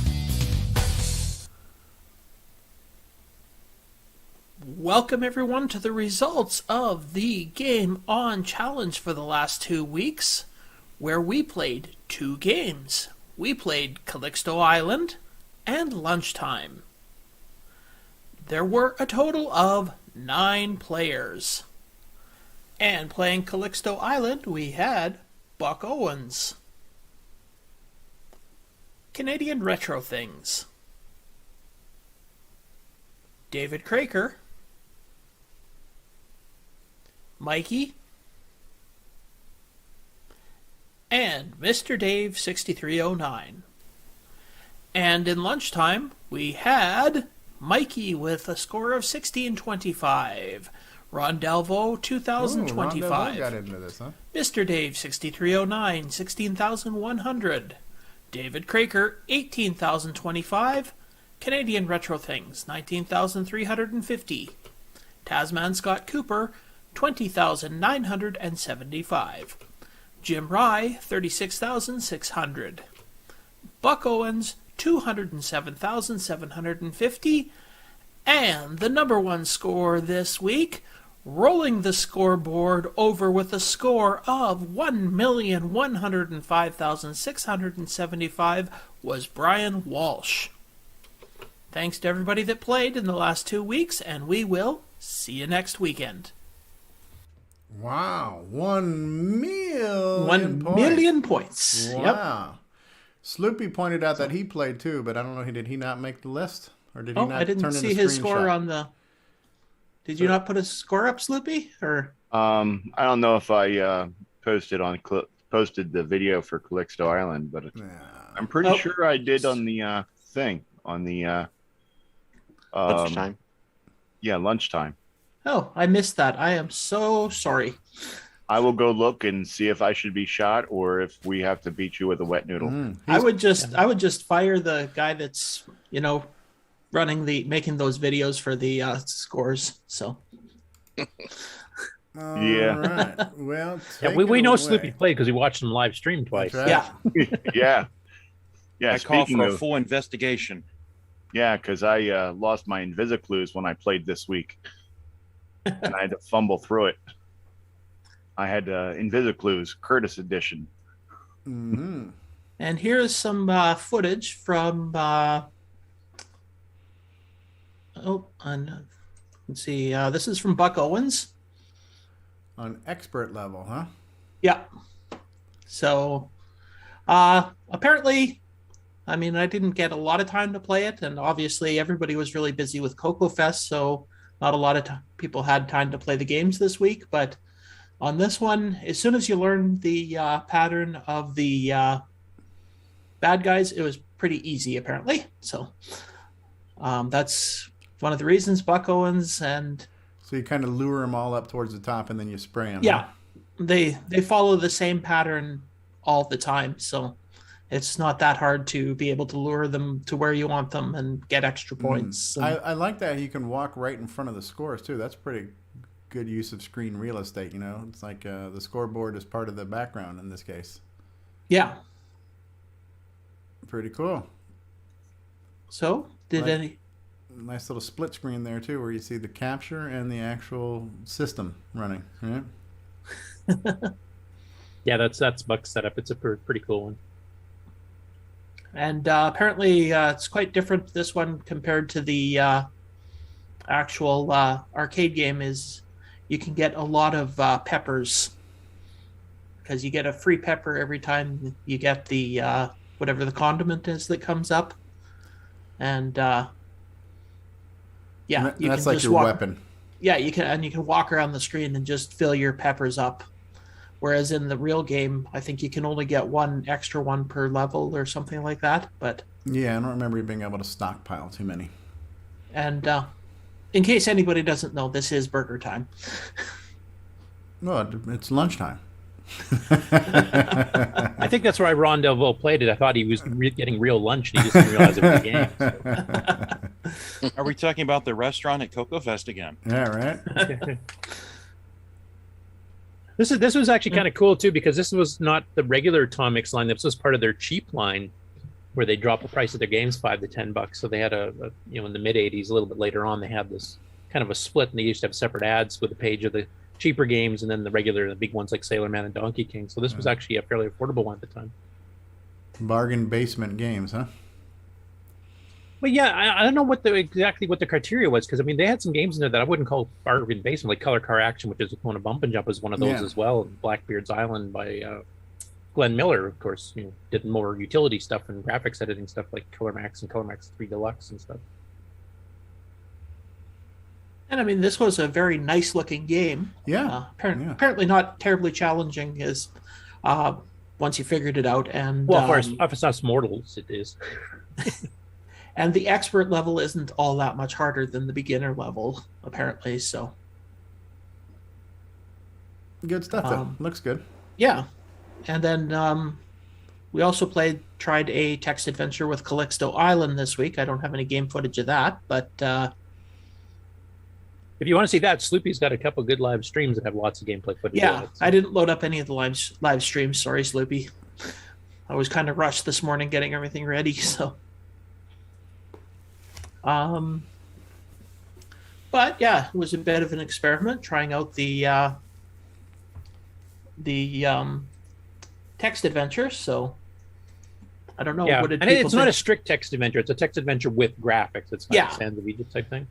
I will mention, though, for the history buffs there, Calixto Island and Black Sanctum, which is kind of a sister one by the same person from Arc Data Products, they originally came out in 1981 on the CoCo as pure text games for 16K machines, and then they upgraded to the graphic ones 32K a couple years later. But that was actually not the first place those appeared either. Those originally appeared on earlier 6800 and 6809 systems, even before the CoCo. So they've got a bit of history there. And later on, they got ported to PC DOS, too. Yep. Yeah. Yeah, the whole line that Stephen Nodia and was it Bob Withers, I think, are the two that did a lot of the later ones. Now, the original text versions of Black Sanctum and Calixto Island were not done by that pair. They were done by, I can't remember who it was. Rob Shaw? One of the other guys at Mark Data. But they converted them over to the graphics one, and then they converted all of them, including their own, like Shenanigans and Vortex Factor and all that kind of stuff, over to the PC. And honestly, the CoCo version with the artifacting colors, I think looked a little bit better. I mean, they had CJ, slightly high res, but they had that god-awful CJ color set. Oh, the kind of magenta, cyan, black and white type stuff. Yeah. It's like our worst P mode 3 combined with black and white, basically. Right, because you didn't have the NTSC kind of blurring of colors. You could create those pseudo colors with the dithers and whatnot. You can get like 6 to 8 colors on. Yeah, and these really did good advantage of that. Like when you're cutting through the jungle, there's like there's shades of greenish and bluish and stuff there. They did really good job on the artifact. So this must have been our winner here. B Rye FPV says it took 8 hours to get the 1,000,000 points. You can lure bad guys into endless loops and take a break. So is that kind of like the Pac-Man thing where you can stick in a corner and they'll just keep circling around you and not find you? I believe that is what he said on the stream, didn't he? Or okay. I can't remember now. Or maybe in the chat or the Discord. Yeah, and when you do the endless loops, you can keep picking up points by getting the salt shakers, the salt shaker, the ketchup bottle, or whatever, and then you also get an extra pepper every time you do that, and so you can rack up points that way. Cool. So do we have tips and tricks, or is it the game was so easy you don't need them, or what about tips on the adventure? I didn't get a lot of chance to play it this week, but I was just wondering how other people liked having the text adventure in there. I wish I'd had time to play, because I did win it back in the old text version days, and then I won it again when it was the graphic version back in the day, so I kind of remember most of it. But the one nice thing about the two games, Calixto and Black Sanctum, is that they were good beginner ones. Their puzzles were fairly logical. Like some games get completely out there and you have no idea what the heck you're supposed to do, but these actually make a bit of sense. It's just discovering the vocabulary you need for certain things. But they're the type of the ones where you can explore and you might end up dying because you for example, getting up the hill, you might drop your boots off because you need to pick something else up, and then you forget you need that to get up and down the hill without dying. Otherwise, you fall off a cliff type thing.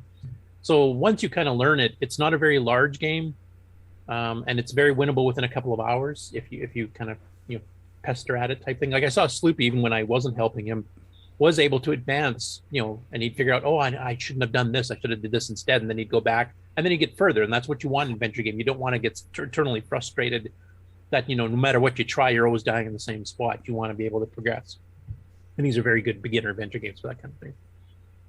So I was just going to ask Sloopy, how was the conversations in the live stream? How did that go? It went pretty well. We had up to 4 people playing at once. And everyone was like, oh my God, I'm not going to get 1,000,000 points, because by the time the show aired, 1,000,000 points had been already achieved. Wow. Yeah, I was never really good at text adventures, and I had quite a few, especially the Infocom ones. The only one I've ever actually completed was Hitchhiker's Guide to the Galaxy. And when playing Calixto Island, it seemed logical, but it was a lot easier when I had the Invisiclues helping me in the text chat, also known as Curtis. I did get further. I finally figured out what needed to be done to actually complete the game. I just never did complete the game, because when I'd go through to redo it to actually complete it, because I kept dying, there's probably a pile of bodies on Calixto Island that's that I caused. But no, overall the games were well received. Very positive opinions of them, even though the general consensus on lunchtime was that it was pretty easy. Mm-hmm. But having both, especially over the 2-week period, was good. But even for the 1-week period, I think having 2 games, one like arcade type game and one like adventure game where it's not so much a score is a good idea. I think Tim Gilberts would agree with you. He said, shame I missed the adventure week, so we need to do it again. Oh yeah, I do have plans for that. Yeah. 60 says, I didn't play this week, but it seemed to recall a bit of having to figure out what to swap in the shop, which is true. I saw Sleepy going through that himself. And Tom Eric Ennison, Black Sanctum, which is the sister game of this one, is the only text adventure I ever completed on the Dragon back in the day. Yeah. Also, can I share my screen here real quick? Sure. Let me stop spotlighting CRT. Go ahead. Yeah, where is it? Screen one, screen two. Oh, there it is. Share. All right. Yep, I did play Lunchtime C. My score 27,275.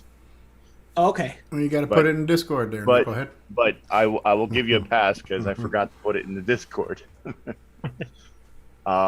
Yeah, and here I'm playing the Calixto Island, and then eventually we got.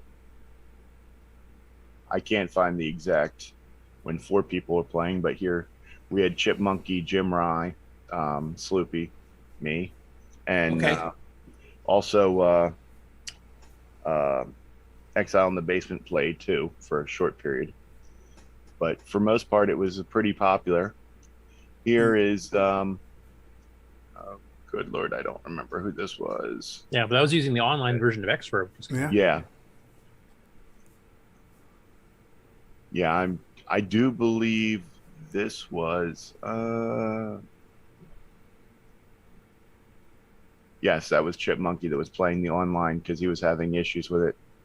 I guess that's a good reason to get a Windows instead of a Mac.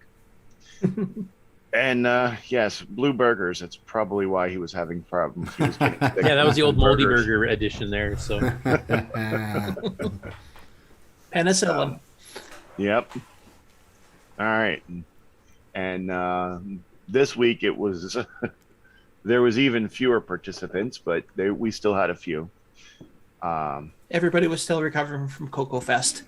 yeah, I think so. I was busy with work. That's why I didn't do anything this week. Me too, unfortunately.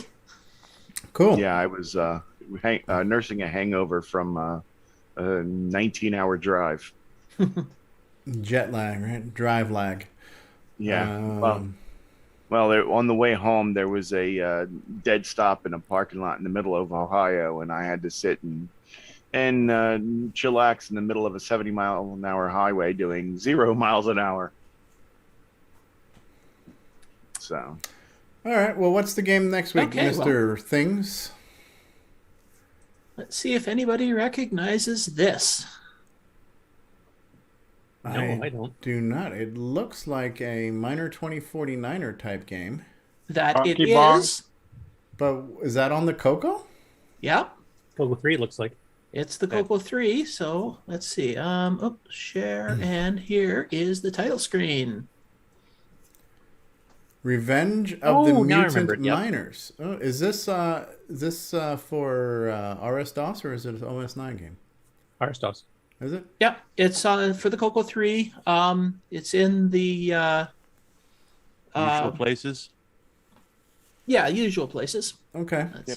Yep, All I right. have it in my usual place. All right, that's cool. So it's I it's liked a Miner 2049er. That was a good it's a game on Miner the Apple. 2049er. Someone really missed a naming Clone? thing on this. They could have made it like Miner 6809er. Yeah, true. Yeah. Miner 6309er. Could be you the upgraded version. Yeah, Okay. This is one I've not played well or much. I do have it. I have played it before. I don't even think. Do I have an entry on the site for this one yet, Ken? Nope. Yeah. So it's one You of do one not. of the 600 and some odd I'm behind on. There is settings to start it at. I'll post those in Discord. But yeah. So it's a fun. If you like Miner 2049er, then you should enjoy this game. Okay, I am going to make an asserted effort to be able to play this game this week and join in the community spirit of this. Good stuff. And just like I said, though, it is for CoCo 3 only. So CoCo But that now 12. works with XR Online. That now yeah, works at with VCC, XR Online. Main, regular XR if you get the current beta. Coco Pi, Yeah. TTL, RS232. Cool. Now we're turning into the David Ladd show. Yes, oh my. So what is next now? We have game news. I know we have a Mr. Dave sighting. I think Mr. Dave. Mr. Dave will actually be the first story on the Game On News. So are you going to do the news first, or are you going to let Mr. Dave take it away? I think we can let Mr. Dave take it away. I might share the screen to show what he's going to be talking about. But Mr. Dave, how would you like us to proceed? Yeah, go ahead and let Curtis show us what we're talking about. Show us what we're talking about, Curtis. What are we talking about? Okay. Oh, actually, before we... No, I'll wait till the regular news back. Okay, I'll go ahead and... L. Curtis Boyle is showing off something here. Oh, my. So the Kickstarter. So you want to explain the Kickstarter and what you get and all that kind of stuff here, and then I'll play the video a little bit later here after Dave kind of sums this up. Yeah, okay. Well, I launched a Kickstarter for my game to see what kind of interest we have in it.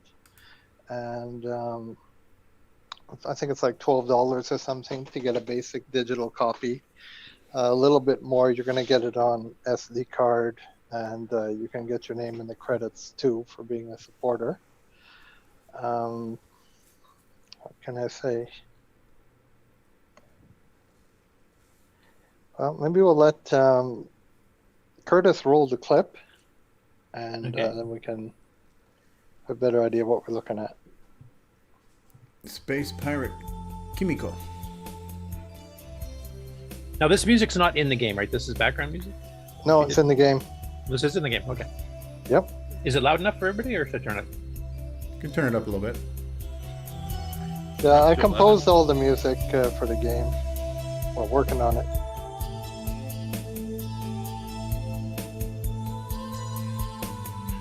Kind of a rescue and fractals look there. Yeah. What are you using to generate the sound? Sounds very MIDI. I'm using... Oh, that was played on a Korg. That's digitized sound effects you have. Yeah, sounds good. Yeah.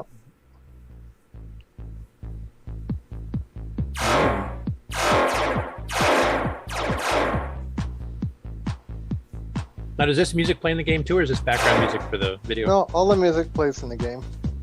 Does that require additional hardware, I'm presuming?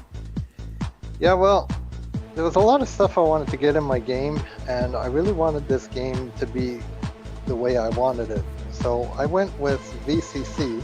It's programmed for the CoCo 3, but it's not going to run on standard CoCo 3 machine yet.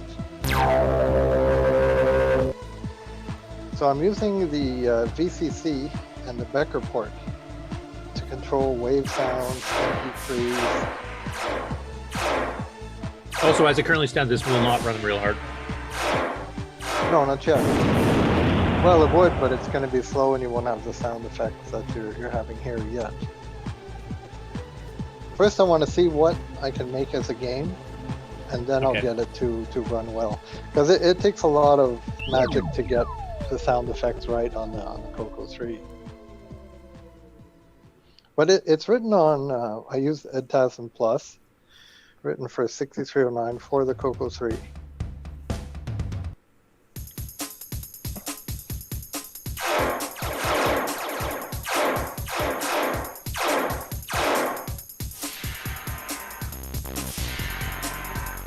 Sound effects for the sound of the track is pretty damn good. Yeah, thanks. So is this got a hardware support for the sound, or how are you playing the sound, the music? I'm using the Becker port on VCC to send commands. Of course, yeah. So is your eventual plan to support one of the sound cards or MIDI or something like that, or like, to get it running on real card? Yeah, okay. Well, you know, I'm working on another cart for my casino game that I'm making. Mm-hmm. And now, from working on this and having my sprite engine, we'll call it, and graphics engine, I'm drawing up some plans to make a game cart that's going to be a graphics accelerator and sound generator for the CoCo. So you'll be able to have these kind of graphics and speed, even from BASIC. I'm going to have a graphics coprocessor on a card that can blit and prepare all the data right to RAM, and then the CoCo can read it and have it, it'll be already buffered for it, and have smooth graphics without the complications of learning assembly or trying to get the graphics into the game. I'm going to streamline a system, and these kind of games, you'll be able to run, program your own from BASIC if all goes well. Okay, so this is like a kind of a competitor to that Supersprite FM Plus board that John Whitworth, the Dragon people have done, which is basically putting an MSX sprite chip and sound chip into a card. Well, it's different. I mean, that they're using the video card from an MSX computer or TI, whatever, and you're running on a different monitor. This is going to be using the CoCo VGG, so for the CoCo 1, 2, and CoCo 3. But when you're busy calculating all your stuff in the game and changing and moving all your sprites around, you're taking up so much time that the graphics are going to start to flicker and really start to slow down on the machine. Now, I did get this to work on CoCo 3, including the large asteroids, but we're getting a little bit slower, starting to encounter flicker, and now I want to have the music as well. So I think the way around this is to have my own graphics card, and it's just going to do all the calculations like sprite collision, sprite motion, redrawing. It should be Masking able and all to that kind of have, stuff will be handled in hardware then. yeah, including parallax scrolling. So that will be something new for the CoCo 1 and 2, that you'll be able to run bitmap graphics with parallax scrolling. It should pretty much boost the CoCo up to a, past Nintendo. Wow. Now, does it still use the VDG or the Gimme then to generate the graphics? You're just kind of pre-rendering and then you just copy it to the screen directly? Is that how you're working, or is it a totally separate? It's going to use the Gimme and the standard graphics, but it's just going to get its video RAM from the cartridge. And the video RAM will be all prepared. It just has to display it. And we shouldn't have any kind of flicker or slowdown. I'm going to use a high-speed processor in the cart. And I will use it not just for this game, but like I said, that people can write their own games. So your video buffer is going to be off of the cart, basically, wherever Yes. it's mapped in. Okay. Yeah. So it'll just present the screens or whatever, and then you just display them. Yeah, you'll have a simple screen, and it'll be easy to just access that from the CoCo. The data will be there. The CoCo has no trouble displaying a full bitmap picture, and that's what it's going to be presenting it. But calculated as, all the motion, collision detection, all this stuff is going to be handled off the cart at high speed. Yeah. And then data also the will sound just as be well, ready. like the complicated sound effects you're using Yeah. in music. It's just not all of us are Simon and can do these complicated sounds, and trying to get background music and stuff like that. I know Nick Marentes knows this, that his card, he's going to have MP3s as well. So I want it that you can just load your wave files on the card, and then you'll just be able to say, okay, play this wave, play this MP3 right from BASIC, erase this sprite. It's basically going to be the engine that I wrote for this game, but now I'm going to put But it now on a offload it card. onto a hardware accelerator, basically. Yeah. So now, probably by June, so this first version of the game, and I hope people will support me on it and back me up, because it's going to have a lot of adventure, comedy, shooting, battles, whatever. It's going to be basically Wing Commander meets Asteroids meets, whatever you want. Wow. Ambitious. Yes, ambitious. That's why I need some support. I need some love from the community to show me that you guys are behind me on this. And when this goes well, I'm going to put this engine on the cart, and it could be a game changer for Yeah. And this is an games. interesting approach, because, and I don't see anything wrong with this, is where you want to develop something, but you do have to spend time on the research and development and the coding and everything else. And if people are interested in this project, this is literally a way to put your money where your mouth is, saying, yes, I like this, I will buy it when it's done. So it's kind of like a pre-order. I want to go ahead and pre-order this, and that way that's giving you some incentive and some motivation to actually continue to work on it and do the other things like designing your engines and your hardware and all that kind of stuff. That's pretty cool. So the game you can run the game without the hardware, but it'll run much better if you have it. And the hardware is generic, so somebody else could write a game and use that same hardware for their game. Yeah, well, right now the game. So if you support me on Kickstarter and you get your copy of the game, you can have a digital copy or a SD card, depending on the level, booklet, all that stuff. It's going to run on VCC, and it's going to come with the VCC, all set up with the Becker port to give you all the sounds, all the music, all the high-speed graphics. It is completely written in EdTASM for the CoCo 3. So there's some things I would have to change, like timing delays that are meant for the high speed. There's some things it could run on CoCo, but I mean, we're not going to have the sound effects because, like I said, it was very easy for me to use the Becker port and say, okay, play me laser. Right. Give me sound 1, give me sound 2. And then I just get my lasers and gunshots and explosions. So much easier than trying to program that on a CoCo. And I really respect the people who have done it. It's not easy. We know from the Joust port that just the sound effects took up so much of the memory. Yeah, the digitized sound effects, and then also a lot of the CPU time too. So, yeah. And this game is running from a hard drive image, so I'm loading up pages and pages and pages of graphics, just like lightning fast into the 2 megabyte of the CoCo 3. Wow. So yeah, it's pretty. But when I have the game engine, you won't need a 2 megabyte CoCo 3. It'll have its. Right. So you're basically running this on a virtual Super CoCo for the time being until the hardware can be finalized. That's cool. Yeah, it's because still a CoCo game, and yeah, it's a CoCo game, and it's written for virtual CoCo. So I would not consider this a distortion of the hobby. I would say this is just this is an ambitious way of doing something a little bit more than you could currently do on bare metal. So it's you're not modifying the CoCo itself. You're not modifying. Yeah, the you're CoCo. just adding a card, just like the Supersprite board. Yeah. Well, I mean, the bottom line here is, I was making a game and I started on CoCo 3, but I wanted what I wanted. Oh, you just got a new backer. I didn't want to hold back. Well, that's great.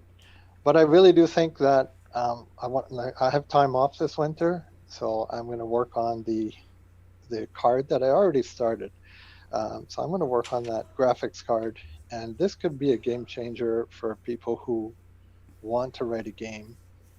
And I mean, there's only a few of us really who can do these kind of graphics on the CoCo. We saw Paul Fiscarelli doing it, Paul Thayer, Nick Marentes, obviously, he's beyond us. But I'll be able to give these kind of sprites for people, and you'll be able to run it from BASIC. That's cool. Very easily. You're giving some powerful tools to mere mortals at this point. I hope so. Yeah. That's cool. Okay. That's very so cool. Any basically, people that are interested in supporting the project should go hit the Kickstarter page and kicking some money. The news links in the channel on our Discord will have the direct link to the Kickstarter as well, as you can capture from the screen capture here. And please go support Dave and his endeavors. It looks like a really interesting hardware-software hybrid project, and then the hardware can be reused for your own stuff later on or other developers. Yeah. Are there any other questions? Any questions from Mr. Dave? Any questions in the chat? I have a question for you, Mr. Dave. Yeah. When are we going to get to virtually meet Mrs. Dave? We know you're half of Dave and Sharon, but we've never seen or met Sharon. Is she camera shy? Some of us have. Oh, have they? Okay. Yeah. All right.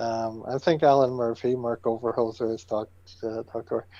You know what? I want to thank Alan Murphy he really helped me learn how to get graphics on the CoCo 3, because that's not easy going from 0 to this level. I mean, we all did a little bit on the CoCo, doing some semi-graphics or doing a few P-sets, but to get this level of graphics working on the CoCo, Alan really opened up the doors for me, got me through the ignorance of using Toolshed, like, well, how do I turn something from the real world into CoCo? It wasn't easy back then. Things are advancing quickly, anyway. Yeah, because you've also had to he learn helped like me how out. MMU works and palette registers and hardware Yeah. scrolling and et cetera, et cetera. So, Oh, and I had a lot of help from Curtis, Lost Wizard, of course. You know, every time you're making a mistake, he's there to set you back, you know, on the right course, and a few others. So I gotta the say, Discord has been a big help. And I would agree with you. The community is great when it comes to that part too. But I'm just looking at the screenshot here on the Kickstarter page. This palette set here is very kind of neon, but not in a bad way. This is not like the Puyan palette. This is some colors you typically don't see in a space game, but I like what I'm seeing here. I'm seeing some of the kind of, you know, the oranges and the pinkish purples and the kind of lavender colors. These are some really interesting neon-esque colors that are not typical, but somehow make perfect sense in this setting here, you know? So, Yeah, I'm not fighting it. You know, I'm not fighting the CoCo and saying, give me, the CoCo has a weird palette. Yeah. There's no doubt about it. You know what? And I'm embracing it. Yeah. You want to turn the girl green? Go ahead. I don't mind green girls. Let's go with it. Yeah, neither did James Kirk. No. fellow Montrealer James Kirk was good enough for him. So yeah, I don't even, to be honest, I don't even find it that weird. It's just that it's limited to 64 colors. If you're used to EGA back in the day, it's the exact same palette, and it's basically a toned down version. You know, of just the Amiga or thing for Atari me ST was palette. whenever we took a game that we were trying to palette hack, like taking a P Mode 3 game to palette hack to make it look a little bit better. When you look at all 64 colors and you just look at them on a color chart, it's hard to envision, how would I use this color? This is a weird color. Of all the 64 colors I could have got, I wish he'd gave me 64 better ones than this, but it's just, that's not how the RGB cookie crumbles. You know, you got so many bits for red, green, and blue, and those are the shades you get. And when you look at them on, if you're looking at like a color swath chart, some of the options are not ones that you would maybe jump out and grab and say, yeah, I want to use this weird pinkish purple color here. But when you look at it here on this screen here, it's like, man, this is kind of cool. This is not what you usually see, and I like it. I like the different here, you know? The one really nice effect that I commented when you first started putting up videos of this is when you did Flying Through the Nebula, and then you started changing the palette, so that the nebula's kind of like pulsing flickering. and stuff, yeah. Reminding me of like Star Trek II, the Wrath of Khan type thing. It looked really awesome. Yeah. Yeah, the palette shifting now, I've done some research and stuff, you know, and it's really interesting, the whole palette shifting. Like, people have a scene with rain or snow. Well, they pre-draw all the snow, and they just turn it to the background color. Yeah. And then they use the palette shifting to make it appear all of a sudden. So you can make really fast-looking graphics. Because with zero something will CPU time, just about. Right. Yeah, you can simulate fast. waterfalls and all kinds of stuff. You know? Yeah, some of the graphic editors like Coco Max 3 and Color Max 3 and Color Max 3 Deluxe actually support that type of animation right in there, and you can actually test it while you're drawing a picture. And you can see like your animation of lightning bolts that move or whatever. And a lot of the Amiga demos were heavy into that, and Atari ST demos as well, because they did the same thing. They just had one extra bit per color, so they had more colors to choose from. Yeah. That's a really cool project. We actually got an additional supporter while we were doing the show live here, so that's good. Yeah, I'll do mine off air, but yeah, definitely put me down for one there, Mr. Dave. Yeah, and thanks, Mr. Dave, for popping by and helping explain the project and what all your long-term plans are. Well, you know, I mean, really, the community inspired me. You know, Stevie getting me on the show and giving me a lot of moral support, and it's like, hey, this is good. And I mean, it really brings the community together and encourages people. Like, okay, what's the best I can do? Let's see, because if I was doing this just sitting here in my living room alone, it kind of is fun, but now I got a community to show it to, and who are going to enjoy it with me. So I appreciate that. No, well, we appreciate you, man. So this is cool stuff. And thanks for stopping by to show it off here. I wouldn't have known all these details just showing it blind. My pleasure, yeah. Okay, cool. We'll go out and support them, guys. That was the video there. Very cool looking color set. And then next up, since Ken's actually kind of the host of the game segment here, you did one here, which I'll mute and start playing in the background if you can explain what it is. And this is some of those interactive books, I believe. Yes. I got a donation of some of the micro adventure books, which are very dear to me from my childhood. They basically are books where they're adventure books where you're a spy, but while you're reading them, they have programs within them that you have to type into your computer to do different things in the books, like decode messages and try to figure out how to change basic. It's all basic, and you try to figure out how to change the basic programs to do different things, like escape from a room, how to change the program so that the door will open, or so. Yeah, some of my earliest basic programming learning was through these books. And these are cross-platform, like you can see here. I'll just pause this back cover here. You can see the programs will run in BASIC on the PC, the PC Junior, the Apple II Plus, the 2E, Commodore 64, VIC-20, TI-99, Atari 400, 800, Radio Shack, TRS-80 level 2 or greater, and the Radio Shack color computer. So they were, massively cross-platform. Yeah, so each program is listed in the book, and then it'll tell you which computers that'll run on. But then if you go into the back of the book, it'll tell you what changes you have to make in the program to make it run on these other computers. So, you can also see what the differences are between the basics of various computers. And how many books did they make like this? Like, there was a few series from what I understood from your video. Yeah, there was 10 books in this series, and then there was also one that was aimed at younger children that I never did read, but there's 4 books in that one. So these were all printed about the mid-1980s. That's neat. It's kind of like an augmented reality when you think about it. You got one form of media, which is the book, and now you have to add the computer and the human element and put all the pieces together. And then they sneak in that you're learning BASIC as you're typing it in. Yeah, right. Exactly.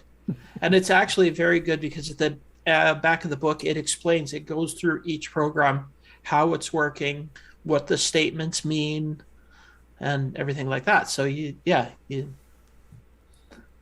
nothing wrong. It's a fun way to learn. Yeah, cool. I wonder if this could be one of the game on challenges, secondary games. If we do the 2 at once type thing, this might be an interesting one. Are some of these books scanned in anywhere that people could grab them to take a look at? I think there is a couple of them on the archive. I'm not sure though. That might be an interesting one to do, where people can actually do the whole interactive, trying to win the game and typing in the programs. Well, they're not all that advanced. Most of the programs are only about 10, 15 lines long. So, yeah, which would be good. If you're trying to do, like, Sloopy's doing a live stream with people playing this, you don't want something where you have to type in like a 15-page rainbow thing, because you're sitting there trying to debug it and figure out what you typed in wrong. But there's also quite a bit of a novel to read. Well, not. Oh, I guess that's true too. Yeah. There's 5 to 8 programs in it, and it's about 120 page novels. So okay, more like a choose your own adventure style. Yeah, kind of more along the lines of choose your own adventure. And you don't actually even have to do the programs. You can just read ahead. It's just more fun to do the programs. And you feel like you're interacting with it to a degree. So yeah, and then I showed it on. I did one of the programs from one of the books on my CoCo 3. And then I did another one on my VIC-20 just to kind of show the difference. Yeah, it's pretty cool. Like I remember seeing these books, but by that time I'd already learned how to program, and I was kind of beyond the more children level book at that point. And yes, so I never did actually get one or try it. So this was actually kind of interesting. I didn't really know what exactly was involved. I can type that fast. Really, I can. Oh, you did a great job. I didn't speed it up. So yeah, this is just one of the short program at the beginning that decodes messages. And I mentioned how when we were kids, we took this program apart and then figured out how to code and decode messages and send them back and forth so that we could have our own little secret codes to send amongst our friends there. You could pass notes in class, teacher wouldn't have a clue what they were reading. Yeah, but none of us had access to except that we'd have to go over to the computer at the front of the classroom and don't mind me typing this in. Jeremy Landry says, to participate in the Game On Challenge, turn to page 23. Yeah. I to be honest, I love the Choose Your Own Adventure books when they first came out. I read every single one as it came out. Some of them got pretty stupid later on. But. Manny says we're gonna have our reading club on Tuesdays, right? So and we're gonna have a whole week of CoCo content here at the rate we're going. So. Cool. All right, what's next? So this is a rather interesting one. So Erico put up this little animation, and it's designed originally for a Pico 8, which has a very small screen, 16 by 16 multicolor. But he kind of did this really small 16 by 16 Sonic the Hedgehog demo, and he said this would be pretty good to do on a semi-graphics mode on a CoCo, which actually would give you a bit more res. You wouldn't want to use the subpixel thing in your characters because then you only have black and one color, right? But if you made a 32 by 16 with every full block, you could make this basically twice the horizontal res of this, and then animate something like this at full throttle because you're only moving 512 bytes around. You're talking about the speed of trying to do an arcade game. And I've never seen somebody try to render a game like Sonic on such a low res, and it actually is recognizable and looks fun. Yeah, it is. It looks good. So that's a promising, because you could make a pretty decent game on a CoCo 1 or 2 because this takes so little video RAM, half a K. Page flip, you got 1K, then you've got lots of room, and you've got 9 or 10 colors depending on which color set you pick. You can expect a game from Jim Gerrie in 3, 2, 1. But yeah, if you wrote something in machine language, you could have like full scrolling and like they got kind of the scrolling here along with the background that's static and stuff. You could do some pretty interesting stuff, which I'd never really thought of doing. So kind of intrigued. I'm not going to do anything myself because I got too many other projects going on. But some of you budding ML programmers or even some basic programmers with a little bit of ML help might prove to be quite interesting and quite colorful. And next up, you guys actually got to see this on the stream during the game developers seminar at CoCoFEST here. So this was Paul Fiscarelli did basically the entire intro sequence, animation, music, the whole bit of Prince of Persia, which has just got a release on the Atari 8-bits actually last month in October. And I haven't really talked to Paul too much. I don't know if he's planning on continuing with this on. I sure hope he does because he's done an awesome job. He's actually converting it from the VGA version of the game. Now, he did mention the palettes in the game itself are enough different. The intro worked quite well with the CoCo palette, but you have to do some mucking around with the resources there. But he's actually got the full video of it up here. It takes a full 512K. And then a little bit later in the week, he then posted up the disc image. So if you guys want to try it, and this always confuses me. He called it Pop Disc, so I keep thinking it's Pop Star every time I see it. But it stands for Prince of Persia. So if you guys want to give it a try, either on an emulator or on a 512K real CoCo 3, 512K or higher, it should work fine on there. And it's a very impressive demo for those of you who didn't catch it during the game thing. I was blown away. Yeah, it was pretty impressive. Kind of put Nick to shame. No, I'm just kidding. Actually, Nick's stuff is awesome too. So, which we'll be getting to shortly. Okay, cool. Yeah, that was really good, Paul Fiscarelli. Good job. Yeah. So the video and the download are both on Facebook. I'm assuming he'll probably upload it to the archive a little bit later on too. So. And then also part of the game developer, what was the exact name of the thing, Nick?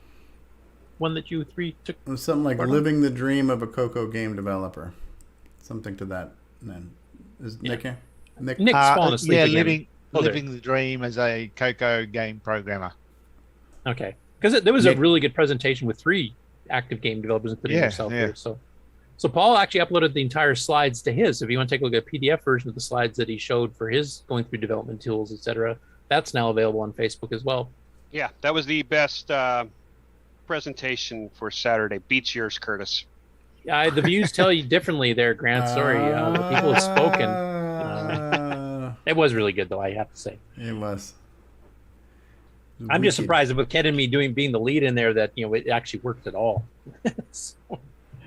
Oh, big thanks to Ken Waters too. He actually handled most of the Nitrous 9 presentation. So yeah, good stuff. I just kind of rode in his coattails, and it went really well. And then the third part of the game thing was talking about Nick and his development of games, and then by coincidence, of course, he brought up the latest chapter on 0 Hour. So Nick, do you want to kind of give a quick rundown here while I scroll down and show some of the screenshots? Yeah, well, it's just my usual update to show my progress. So I'm still just going through level by level, building each level, because every level, well, most of the levels are little mini games in themselves, which so you're not writing just the one program, you're writing multiple programs. So I'm getting it through it slowly, and this latest blog is another 2 levels, and there's still about another 3 more to go before all the levels are done. So there's no video in this blog. I'll probably put a video up next chapter. But this one introduces 2 levels, the power station and the transporter tubes. the power station's basically got a big electrical machine at the top there that you've got to cross over a couple of times to get from one side of the screen to the other. There's a few buttons that control some of the fire down in the lower part. So you've got to dodge the sparks. So there's a spark effect that you can see 2 of the sparks up there, but it gives a lightning bolt effect. And just so that as you're walking, you know when a lightning bolt's about to strike, there's a little display just above it at the very top, which shows sort of a charge level. Yeah, it's a charge level. So you sort of have an idea that that particular electrode above you is about to fire. So you've got to keep an eye on that while you're walking across. Not too hard, but it looks good. Yeah. And the second level was the transporter tubes, very much inspired by Star Trek. So those blue tubes you see in the 4 corners, you can enter a tube and move to any of the other tubes. And that level, I've tried to design it in such a way that you can't get to certain areas of the screen without going to a transporter tube to warp you there, or whatever it's called. It's Star Trek, to beam yourself across. So it does that, and as you can see, it's Give me up, Marentes. Yeah, it's in mid beaming right now in that photo. Where you can see it yellow. It sort of flashes in the background, and then your body just disappears and reappears in the other tube that you were targeting. So yeah, a bit of a Star Trek influence there. So that's the transporter tubes level. And one thing I wanted to mention, and this is one thing I've talked to Nick in private about a few times too, is one really nice thing about the direction that Zero is going like this. There's some elements of this that are similar to his older Rupert Rhythm game, but Rupert Rhythm, you had like 16 screens, but it was all just basically different layouts. You're doing the same thing. Just the layouts, yeah, mainly. This one, Nick has been really trying to make every level have something completely unique to its gameplay, so that you're always discovering new things as you're going. Like you've got transporters, you've got elevators, you've got a casino, you've got all these different things. So every level is completely unique with some common elements, but there's always that discovery of totally new things that you're not expecting, which makes it, I think, a much better game. Yeah, little mini games. It's a bit of eye candy. It's. I'm not trying to make it a big super duper arcade game. Really fast and hard and all that. It's fairly easy to get through everything. I want people to see all the levels. One of the disappointing things is that you create a game and you go to all that trouble and you make it hard because you want it to be challenging, and a lot of people don't see the higher levels. So I thought that's a bit of a waste. It's a waste of time programming it all when only a handful of people are going to see those higher levels. Whereas in this game, at the very start, there's the foyer screen, and you choose which door you want to go in. So you can go to any of the rooms. You can actually see all the different machines right at the start. And if you don't like it, if it's too hard, you can walk back out again and go into another room. So you can do a tour of all the rooms, but obviously to complete the game, you need to actually complete the puzzle and collect all the objects that you require in each screen. So you're not going to complete the game just by walking in and out. You've actually got to complete the levels, but at least for people who may not be so arcade Buck Owens type level, you can at least go in there and have a bit of a tour and have a shot at all the different machines. Yeah, you get to explore the entire game, but it's still difficult enough that for a good player, it's still a challenge. It's a bit of an adventure element into it. Yeah, you're exploring all the different machines. So because I know that was a complaint a lot of people had about Gunstar. Like most people could make the first 2 levels, some could make it to the third, but to make it all the way to the 4th is pretty hard. Yeah, and it does get exciting at the end. It's quite. When I play it, I get pretty sweaty at the end of it all. It's pretty. I can only play one game right to the end because I'm so hyped up by the end of it. I thought that's enough.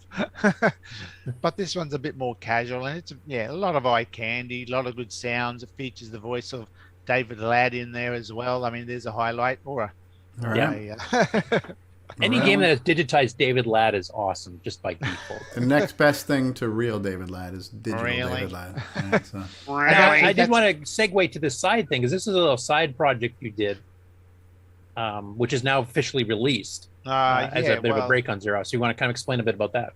Well, I think I mentioned it last time in that in my usual side project thing, I like to do a side project just to get me away from my current project, because you can burn yourself out if you're constantly working on one project. You feel like, oh, I'm getting tired of this, and the thing sort of you let it lag a bit. What I do is I say, okay, well, let's start another project altogether, and then I can return to the other one. So my side project was going back to my roots, the old TRS-80 Model 1, which I still have. I still have my original Model 1. And I thought, well, when I started, I thought, wouldn't it be funny if I tried to write another Z80 game 40 years later? And I started it, and I did it all on an emulator on a PC. And I started it, and I got into the Z80, and yeah, the Z80 is definitely not as good as the 6809. I can tell you that. But I'll just say Z80 for our American fans. Z80 or Z, yeah, wherever you're from. But I started remembering what all the Z80 codes were, and I was sort of progressing. I thought, oh, well, I'll do a bit more, and lo and behold, I've got the whole game done. So it's basically my old waterfall game on the CoCo, which is basically based on the Atari 2600 game of Man Goes Down by Alex Herbert. And yeah, it's that idea, but because a lot of people liked waterfall, so I thought, oh, I'll just do a simple game idea that people might enjoy on the Model 1. Wow, that's really good. That's really good graphics there for a Z80. Yeah, that's and it makes meals too. Isn't that awesome? The high-res 24-bit mode of the Gem it's a Hunter. secret mode. Ooh, I like that title screen, Nick. That looks really good. Yeah, that's the real Model 1. That looks good. That looks really good. Glorious green. I had a green screen monitor on my Model 1, so I set up the green. 10 points, 50 points. Okay, so the gems are just different sized squares. There's 4 gems that you got to collect. Now, the big one, the 200-point gem actually floats in the air. It's never on a platform, so you have to catch it on the way down. Yeah, so that's right. So it's not just a matter of jumping platform to platform, so you don't just get knocked off. Oh, you're going to play the video, okay? You got to make sure your player doesn't get pushed off the top or off the bottom of a level. In the meantime, you've also got to collect the gems that appear randomly. It's all very random. But the big gems, like the one you see there, they don't sit on a platform. They're actually in the air. The little ones are, but the big ones are floating in the air. And sometimes you might look at it and think, how the hell am I supposed to get that? So part of the skill of the game is being able to jump in the air, sort of take a leap of faith, and then on the way down... Can you jump across? No, you can't jump side to side. You always fall down. You go a bit of a diagonal, but so you take a jump or a leap of faith, or you purposely wait till your character gets to the very top, and then you jump heading towards those big dots, making sure that you will hit, like, I think you might see it here. Yeah, you watch this one. Okay, so that way you could see that there was So I got 2 big ones that were floating in the air, but you got to make sure, of course, there's a platform for you to land on the bottom. Sometimes you don't see the bottom platform, and you just got to say, well, I'll either die by going off the top, so I will just jump and Hail Mary. Leap of faith. Whatever appears, like there. I jumped there without seeing the bottom. I thought, well, one's going to appear. I just have to be ready to steer myself in that direction. So it's a fun, simple game. And I completed it, and I did the usual CD release and download release and all that. Looks a lot like a couple games are available on the CoCo. Yeah, well, it is. It's based. It's very. Yeah, they're all based on the same original Atari 2600. Yeah. Man Goes Down. And you presented this on the Trash Talk podcast here. Yeah, last week, right after the CoCoFEST. Actually, I logged out of the CoCoFEST and went over to the Trash Talkers, and I had to show off there as well. Did they like a new entry into the I TRS-80 think game it library? was received fairly well. Yeah. So it's not as big a market as the CoCo though. I'm not going to sell as many, but for me it was a challenge. It was a side project, and it was a challenge to see, is there any grey matter that still is intact after 40 years of not programming on a Z80? So happily to say that there is still something there. It's not all gone yet. And it was pretty positive feedback. I watched that show too, and there was a lot of the people in the panel. A couple had already bought it, and they were pretty impressed with it. There was I think one of the hosts there, wasn't it Peter? Was actually quite good at it. He beat your score already. Yeah, he plays it really good actually. He beats me. Yeah. So, but yeah, for those of you that are not just CoCo retroists, but generally cover retro in general, or you're specific to TRS-80 and Tandy, there's another supporting the Tandy and TRS-80 community. Yeah, that's awesome, Nick. And the 609 is a lot better than the Z80. Right. I can tell you that. I was cursing at the Z80 many times. Why can't I do that? It's a piece of cake on the 6809, but the Z80, nah. But why is this so? Anyway, you've got the order page up on your site there, so you can actually go order it. You can get the digital download only. We should mention that the CD version of it actually comes back with your back catalog, 6 other TRS-80 Model 1 games. Yeah. So 2 of which were not released before for the public. Yeah, 4 of them are available on the downloads everywhere, but 2 I never did release. So I thought, oh, what a shame. It's never seen the light of day. So I thought I'd put them out. So you can get my entire Nick Marentes pre-CoCo software collection. See where the madness started. Right. It's really well done. Like all of your games, you put a lot of time into attention to detail, into the presentation, the title screens, sound effects, game over, high score screens. It's a complete package, and it's just a testament to your quality of a person and as a person who produces quality projects and products. And here I've been trying to deflate Nick's ego, and you just ruined months of work, Steve. My head's now bigger than my ass. Awesome job. It is a really good game, and it got positive feedback. I know after the Trash Talkers episode, you actually had a burst of sales, so apparently a lot of the viewers of that. 6 sales right after the show. I said, yeah, fool them.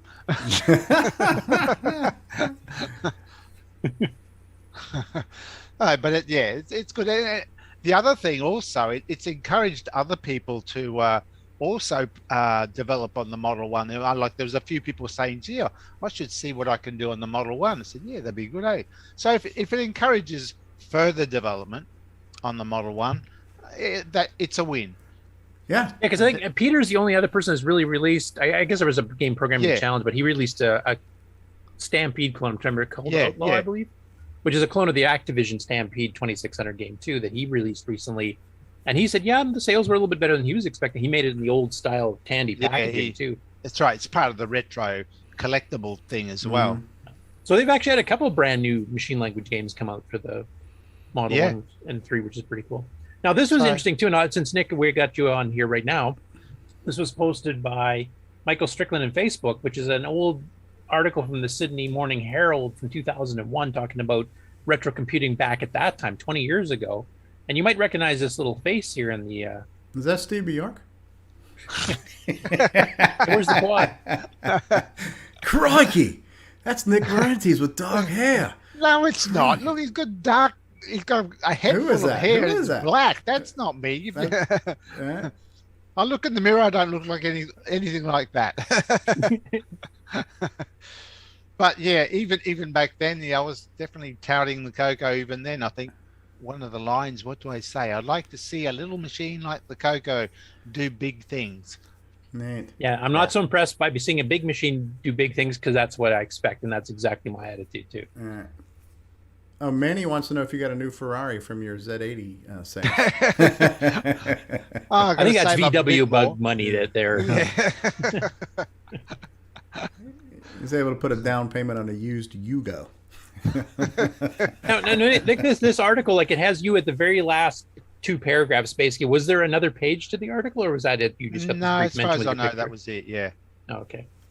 Because they did do a lot of concentration on C64s and Apples earlier on here, so they kind of cut you short, I think. Save the best for last. Yeah. Well, he's the only one who got his picture in there, so Yeah, obviously right. he's the most photogenic of the bunch. That's it. Well, the CoCo scary. was. The CoCo was. Yeah. I was background. Poster child. But, well, the thing is, a lot of the articles, I remember at the time, a lot of articles, this article was, or this writer had a weekly or monthly retro type computer column, but it's always about Commodore, about, Atari, IBMs maybe. Mhm. It never talks about the CoCo.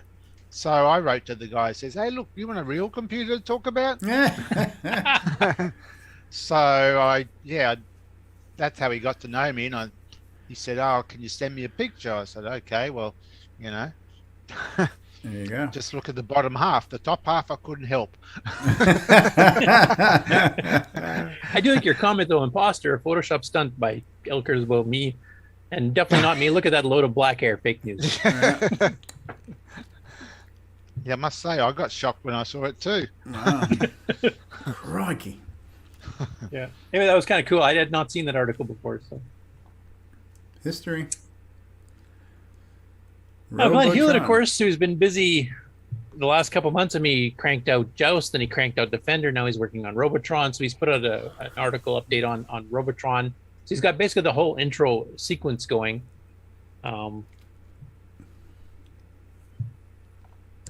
I don't think he's got sound in there yet. Oh wait, that maybe is. I'll do the zoom up version here. I think. Yeah. There it is. So 512K CoCo 3 required, of course. He's still a little bit worried about the speed of the actual final game, but we'll see how that goes. But he's got it running pretty good so far. I like how he spells Color there for the Tandy Color Properly, Computer correct, 3. yeah. Yeah. The Queen's Converge. English. Yeah. Ooh, I like that screen there. That's nice. Yeah, this is when you're doing early development. You're not worried about whether the fact you overwrote the graph or the text screen. So. Right. Wow, that is cool how that blasts out there like that. Talk about palette animations. That looks really good. Yep. That's almost Nick Marentes' level of high score screen there, huh? Look at that. I guess you saw the Gem Hunter video first. Yeah, right. That may be different on a flat panel screen. Yeah, this is actually on a CRT too. So It looks this is really not, good. Robotron, save the last human family. But for those of you who've seen the actual arcade game, you can tell. Oh this is- man, this look is at really that! They're rotating and they're palletizing and man, designed by the Vid quarters. Kids for Williams Electronics Inc. Huh? Who the hell were the Vid Kids? Oh, I'm trying to remember. There was a whole article on that. That Eugene Jarvis and a few other people, I can't remember. A robot species so advanced that man is inferior to his own creation. Guided by their infallible logic, the Robotrons conclude the human race is whatever. That's typical. Basically story. doomed. Yes. Yeah. Due to genetic engineering error, you possess superhuman powers. Your mission is to stop the Robotrons and save the last human family. Mikey, hey, he likes it. Hey, Mikey. All right. The Forces of Ground Roving Unit Network. Yeah, Grunt. Indestructible Hulk. That's one thing that got botched on the Robotech port we have for the CoCo 1 and 2 because the Hulks are not indestructible, and that kind of loses something for the game. But so far, the graphics seem to be going at a pretty good clip, so maybe you won't have a problem, Yeah. I'm hoping. Beware of the ingenious brain Robotrons that possess the power to reprogram humans into sinister progs. Oh my god. Oh, and they're leaving a whole trail of things behind them now too, huh? Yeah. We woke up Mikey from his nap because we mentioned his name. I don't know if you know what Mikey, one of the humans in Robotron is actually named Mikey. I just saw that. Yeah, it's interesting because the parents are just called Mummy and Daddy, Yeah, but but the yeah, kids Mike- actually have names. So Yeah. Man, Anyway, that's there's really a lot good. of progress there. Really Looks good, awesome. Glenn. Great job, Glenn Hewlett. That's fun to watch. Amigos, we know next those up- guys. Yeah, so I don't have a new video to show you yet, but I will mention a couple of things that are coming up on their channel that are CoCo related. So the first one is on their YouTube channel. They're going to be releasing officially the episode for this month on November 22nd, which is Donut Dilemma, done by some Aussie named Nick, who happens to be on the panel. And actually, you were in the chat during that one, so I think they referred to you a few times. They're doing a live pre-taping next week on November 20th at 4 p.m. Eastern for Dungeons of Dagrath. I'm really Ooh. interested to see what they're going to think about this one, because they're not the greatest RPG players, and they're also not the greatest typists, so this might be a real challenge. So I'm really curious. A pre-taping, is that when you tape before you tape? Is that what a pre-taping is? No, it just means that they're actually recording it first, and then they release it a pre-recording. month later. I'm just giving you a hard time. It's okay. Yeah. Cool. We look So, forward to the Amigos. Look forward to that. Also, if you're in their Discord, please post a review of Dungeons of Dagrath before the tape date, so if they can use it on the air as some of the reviews they read. They also look for magazine reviews and stuff like that too. So I got to do mine yet. It reminds me.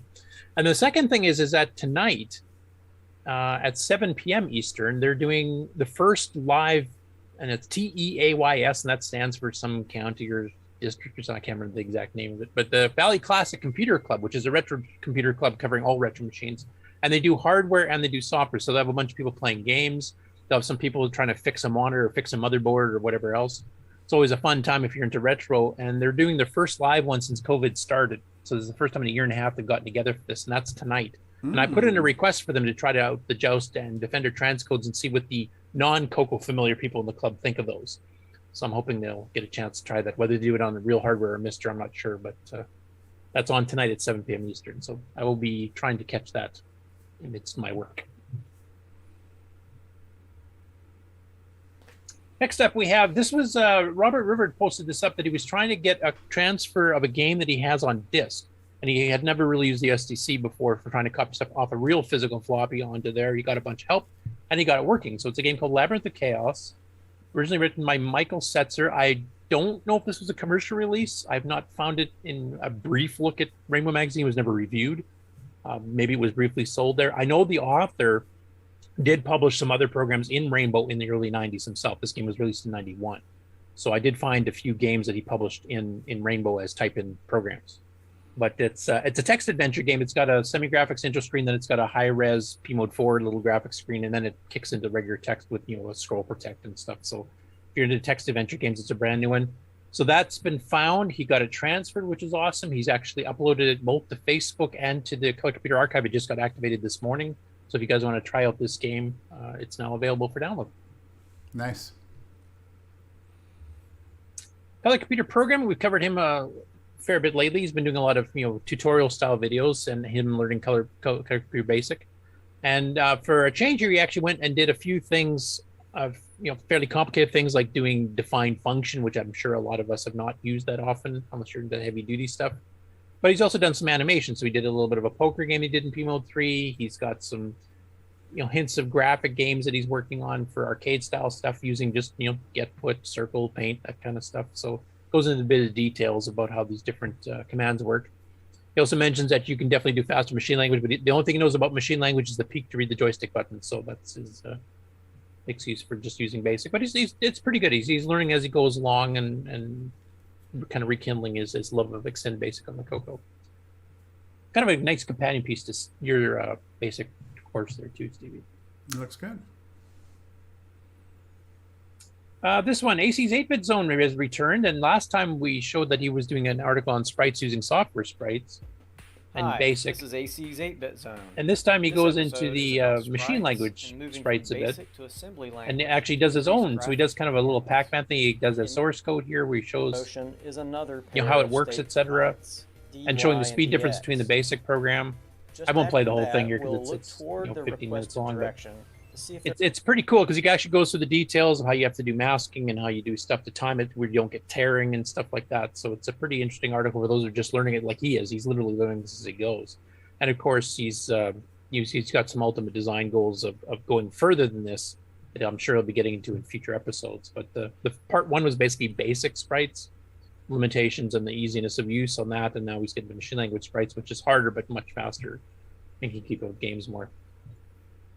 Can you scrub over to the part where it actually shows what one of his sprites looks like on the screen? All right. That looks like a Pac-Man screen. Yeah, that's kind of what we're shooting for.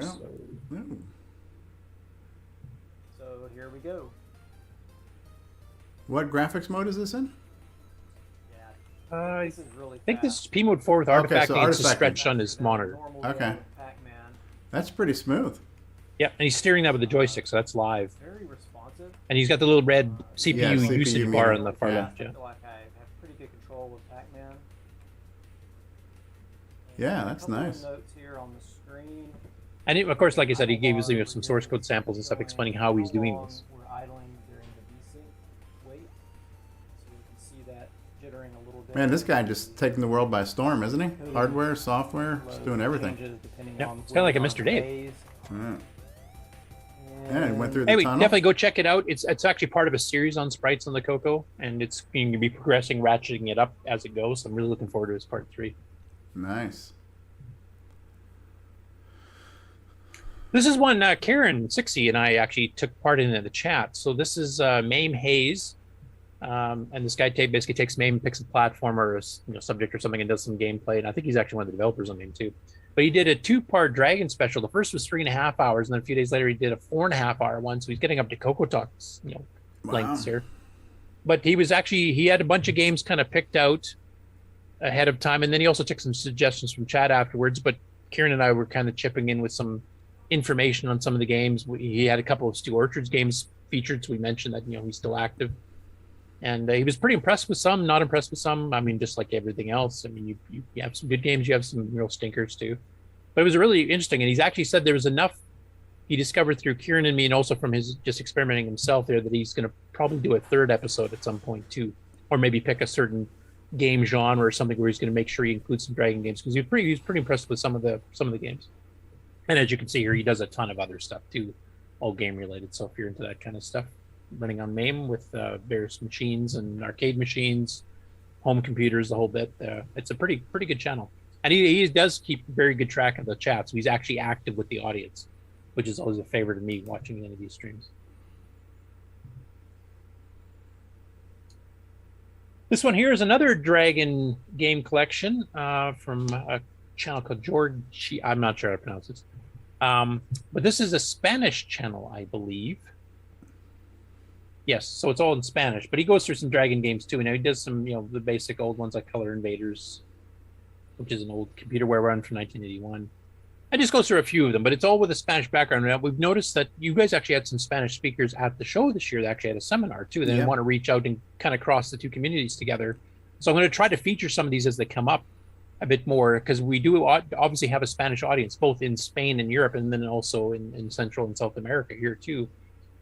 So I think there's a pretty big audience. There's a lot of clones were done in South and Central America. So I think that's an audience we definitely want to tap into. And if they can help us with some of the translations and stuff here, maybe we can actually get some of the parlaying back and forth between the two communities and make videos that are friendly to both languages simultaneously. Did you get a chance to talk to them much, Stevie, or any of the people on the panel?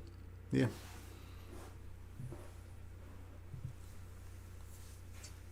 Next, we start the Jim Gerrie collection. Now, I'm going to give a bit of a teaser. There's some extra MC-10 stuff that was a complete surprise to me afterwards. That's not Jim Gerrie related, but we'll get through the Jim Gerrie stuff first. So this first one, I don't know how to pronounce that. It's French. And it's a conversion, as a lot of Jim's games are. So this was originally a French text adventure game. Standard adventure game, I guess, but he had to do the translation as well. So he converted that one first.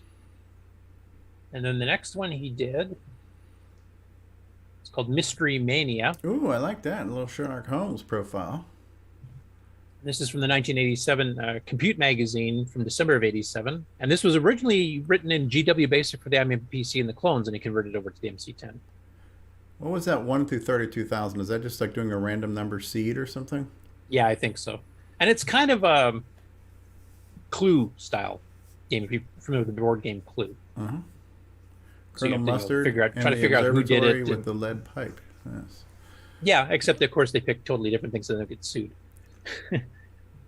But it's kind of an interesting game, and I did like that graphic being. I think it's actually a semi-graphic 6, so it's a little bit Yeah, higher it res than looked normal, too. nice. Looked really nice. Next one is called Star Lanes, and this is a basic space trading strategy game. It was originally written for the Altair BASIC, so we're going way back here, and then converting it over to the MC-10. So this is a game that would predate, the Tier City Model 1, even back when computers were only sold in kit form to the home. I'm wondering why you have like those kind of delays and how the stuff's being dropped down on the screen. I guess it's having to look stuff up as it's doing things. It's kind of a neat effect to kind of like paint. Yeah, it could be data statements. They might even pause it just to make it readable. Yeah, I'm not no, sure. it's cool. I like that whole reveal of what's coming up on the screen. Yeah, but basically it's a space trading game, and you get companies that merge and become bigger companies and stuff. So it's kind of almost like a Wall Street game set in space. Rick Adams is a big fan of taking things and setting them in space. He talked about that during his talk. Yes. And I this last noticed, one here is called- a very familiar theme. Most of Jim Gerrie's stuff has a green background with black text. Is that his trademark? I don't know if he's quite figured out the poke to get the orange text yet. Maybe I'll have to talk to him about that. But yeah, so this is another game that predates the CoCo or the MC-10. It's called Capture, and you can see the original date of the original release was February 1978. Wow. By Mark Oglesby, and then Mark himself had done updates up and through March 30th of 1980. Wow. And this was originally a game on the Commodore PET, one of the original triumvirates of the three I'll print machines instructions for after I 7. make the playing board. What? Is this like a crosswords? What's going on here? I'm not really sure because I haven't actually tried to have a chance to play it yet. So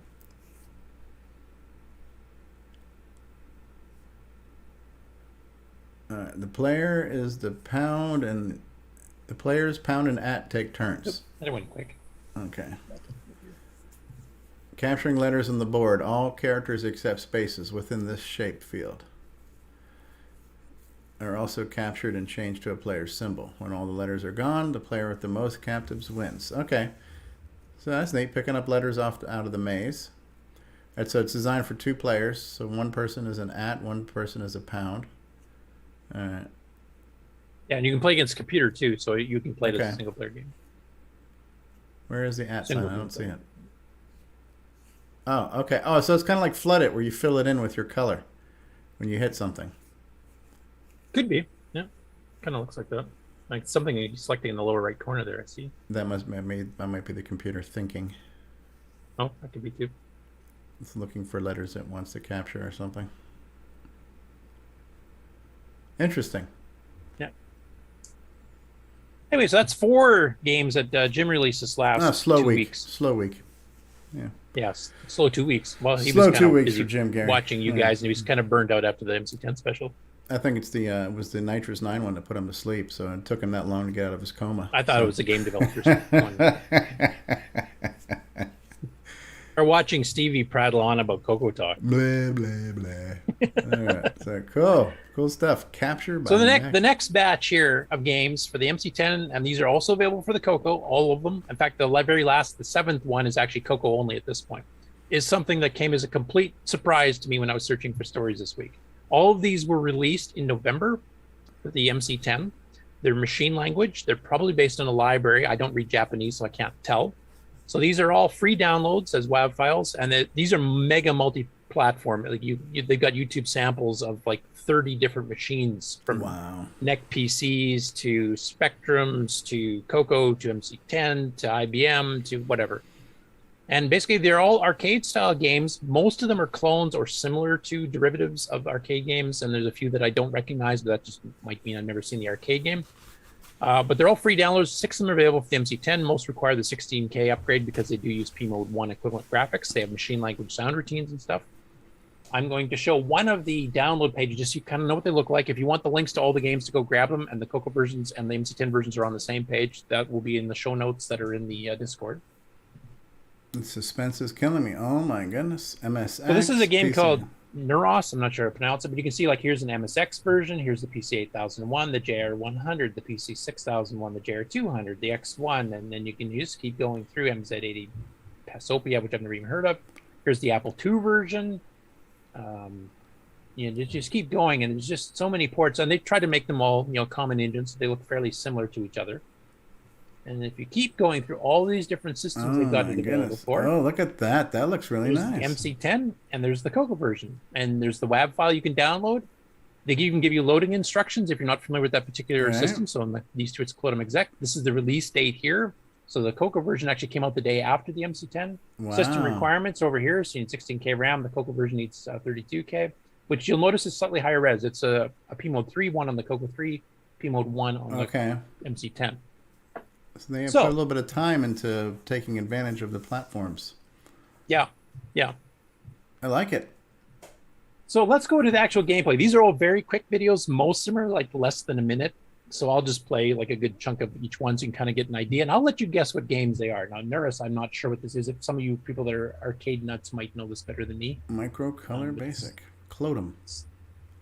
Neuros. Solver Monster Card. So you got, oh, that's interesting. And you have to throw a card at a card. I've never seen a game like that in my life. I haven't either. This is a new one on me. I like it. I really like it. I like the animation. You grab a card and you throw it at a card. So it's always while done avoiding the monster. Done in pairs. Has anybody in the panel seen a game like this in the arcade? I think that is and it just keeps going. Yeah. Wow. So that was basically the quick gameplay of that one. So now we're going to get in the ones that are arcade ports. Okay. And I'll let you guys figure out which I ones like these. I want to play these. So this one's called Ruptus. See what you can, if you can figure out what exactly this is. Ruptus. What in the Ruptus is going on here?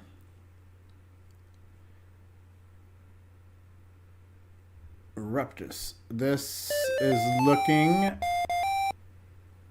Okay, this is... Oh my goodness. This is, yes. Draconian. Yeah. This is a clone of Draconian. No rescuing humans, though. That's one thing Draconian added that really added to the game. But it's got like the radar. It's got the big mother things you got to shoot. Dude, this is awesome. So the MC-10 Machine Language Library, game library, just took a big increase, 6 games in the span of 2 weeks. And even though the website might be Asian, the game itself, you know, score, high score, and stage, it's all English. So. Yeah, and then they got different levels with the different maps. So that's quite a bit like the original one. Next up, this one's called Boot Scale. See if you can figure out what this one is. Boot Scale. Boot Scale. Oh, this is like a Tutankhamun. Nope. No? Pengo. Pengo. Yep. Okay. We gotta just push the blocks. I like it. Really well done. And I like how they're using the blue background so we don't see all that nuclear green, you know? Yeah. Yeah, that was a perfect... I showed this to Nick last night as a sneak preview for him here, and he said the same thing, that the blue background really helps. Yeah. I like that. Man, this is really cool. So they must have something like an AGD where they can just crank things out. Yeah, huh? exactly. And it's multi-platform. Now, the other one we've seen is Fabio Caruso. He's done a couple games. He's actually active in our CoCo group, but he's ported to 200 different platforms. He's got a general engine. I think it's a different engine than this, but he's done some cross-platform games too. Okay, see if you can guess this next one called Batlot. Batlot. Batlot. Batlot. All right, I'm not going to say Tutankhamun on this one. Actually, this is closer to Tutankhamun, but it has a few extra things like destructible walls. Holy MC-10's Batman. So you're shooting through the wall, gradually destroying it.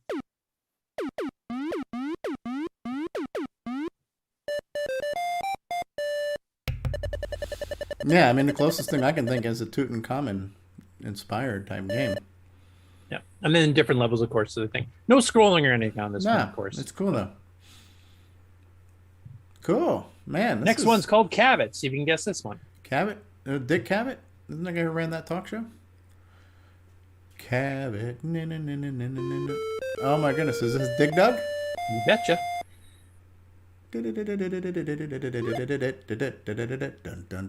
Drop it. Drop it like it's hot. Oh, the double drop. Patoof, patoof. I like that. It's the Stevie sound chip. Poof, poof, poof. Oh, got them all. Man. And this one's got pickups you have to get, huh? Yeah. Ooh. It's a Stevie sound chip. Oh, yeah. Anyway, another really cool one. Like, I was really impressed to find those. So that's the new MC-10. Well, actually, I think there's one other one yet. Oh, my God. This one's called Ariel. Ariel, the Little Mermaid? Or Antenna. Or that Is it an antenna? Exec. Ariel. I mean, these title screens look all... Oh, there's a plane. The plane. The plane. Ooh. I like this. This is like a scramble. Yep. But or Eliminator, because it actually has the angling ship like the Eliminator. angling. It's got the angle of the dangle. Very smooth, too. Man, I like these. These are great. And the fact they cranked all of these out in November. Right. Do they have more coming? Like, is there going to be a slew of these for the next couple of weeks? I don't know. I'm going to be keeping an eye on the page for sure. This is like hashtag November. I don't know how that works. Nov Tandy or Tan. I don't know how to. You got to link it with MC-10 too. Yeah, somehow. It's got the rockets. It's got the stuff between the ground, the angling of the plane, which even the real scramble doesn't do. Scrolling background. All you need is like a fuel canister, which I don't see, but I mean, just fuel management. Yeah, there's no fuel gauge on this one, so that's the one thing they didn't implement. This looks like this is a little bit easier to play than Popstar Pilot. just although you can't shoot backwards, you need a butt cannon, so fire behind you. So. Oh boy. But I like the fact they actually took the time to do the detail of having the ship angle and stuff. Right, And you can shoot diagonals and now too. the scenery changes too. Now we're flying over Egypt or something.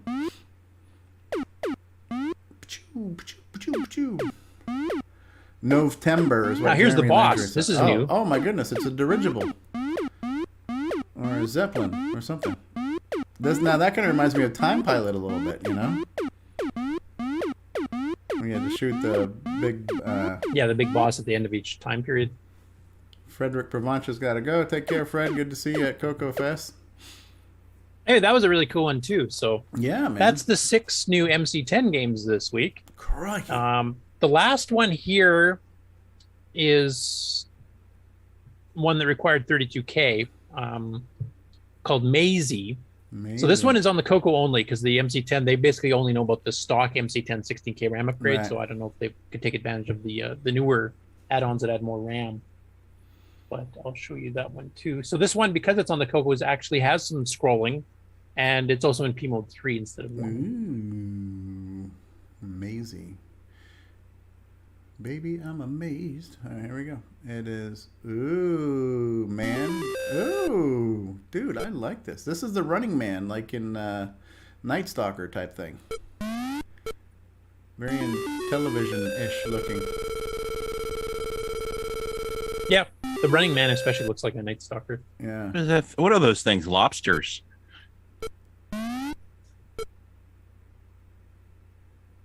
Four-way scrolling and slightly higher resolution. Oh, good big meanie face there. Looks like David Ladd when he doesn't get his Diet Dr. Pepper. He's all cranky looking. So that's a CoCo unique one you can That go is download neat. and That try is it out. cool. So, A game we've anyway, never seen all of these before. were a complete surprise to me. I had no idea these were in progress. I've never heard of this cross engine before. Like I said, go into the Discord. You can figure out the root link for the page, and I'm going to keep an eye on this page and see what else. They come up with over the next while. Man, our library just got expanded. That's the end of the game on news. Ooh, and then how much newsy news do we have? A fair bit, though, slightly less than that. Okay. Well, we'll probably take a break. This is maybe just a quick food for thought for the audience to chime in too.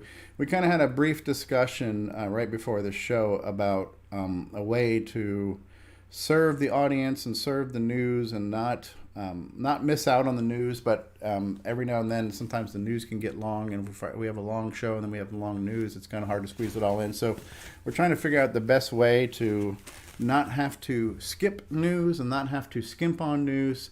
And there's been a few suggestions. One of the suggestions that Grant came up with and Mark Bosley was if they were going to stream that, like Mark Bosley could stream the first half of the show up to like the Game On and the Game On News. We would take a break, and then Grant Leedy could stream the second half of the show, where then the news and everything else has it, and then the show is just broken into two parts. That is a possibility.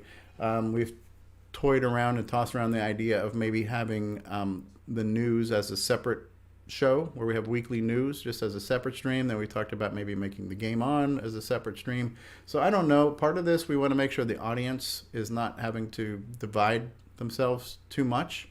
I think there's pros and cons to having 4 to 6 hour shows. If it's one long video feed, you can kind of scrub back and forth in the same media clip and get to what you want. When you break it into 2 different clips, does that become a huge barrier to entry? I don't know. Myself, I don't think so, but we want to be mindful of the audience, but I also want to be mindful of having one episode just be too long and things like that. So we don't know the answer, but we're just throwing out the question to the viewers. What I guess it'd be maybe a few part question, like what segments do you like? What segments would be best suited if we had to move them to a separate show, or it's just separate part of the show? Would the audience be upset if we broke news into a different video feed versus one long feed? So just ponder on that. Think about that. And then we're going to take a brief commercial break, and then we'll be back with more news with L. Curtis Boyle. Before you hit the commercial there, Steve, you want to give the email address for people to send in what they think about doing this split text? You could respond to us on the Coco Talk channel in Discord, which is the Coco Talk lobby, or you could just send that to cocotalk@cocotalk.live. Would be a couple of your choices there. So Tom Eric Gunnarsson says we have the winning formula already. Don't make a new Coke. Well, if news is running long, maybe Curtis could just talk faster. Yeah, that's what we need, right? We need that guy. We need that guy from the FedEx commercials back in the 80s. Why don't we just have a short show when Steve hosts, and then long shows when everyone else hosts? All right, well, just think about those things, and we're going to be back after these words. Hey there, I'm Marco Roser, and you're watching Coco Talk. Fletcher, I don't need that report tomorrow. Great, JT. I need it tonight. But JT... Fletcher saved $300 on her office away from the office. Radio Shack's revolutionary Model 100 computer. It's a word processor, phone directory, and dialer. It even communicates with the office computer. Fletcher, how's that report?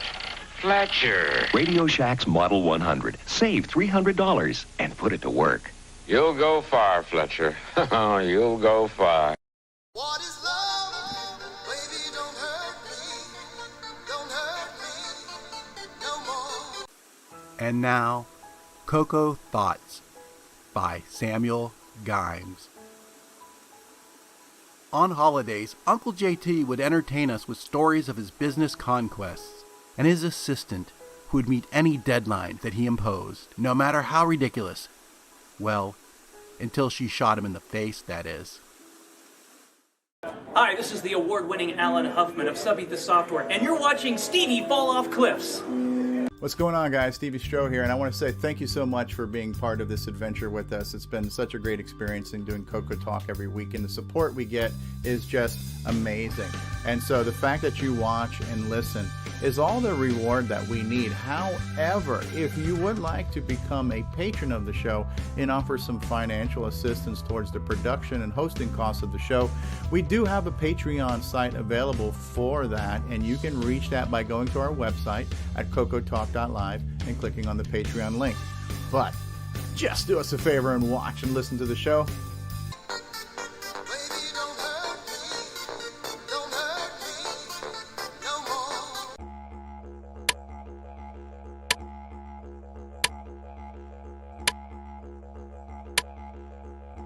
This is not the Joey cereal switch.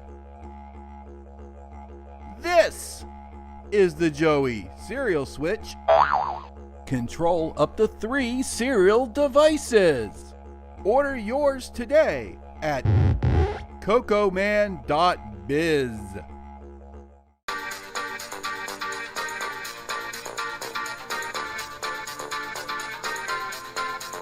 Radio Shack, America's technology store. Right! This Christmas, Tandy has a very special offer. A family color computer pack to take away at a very special price. This family computer comes complete with software and costs an incredible $449, a saving of $241.69. It's powerful, educational, and ideal for the young and young at heart. The easy way to start computing. The Color Computer Family Pack from Tandy. Get it while it's hot. Tandy, the biggest electronics store in Australia. Yeah. Hi, I'm Tim. Playing Daggerith like that idiot from the book. You're watching CoCoTALK.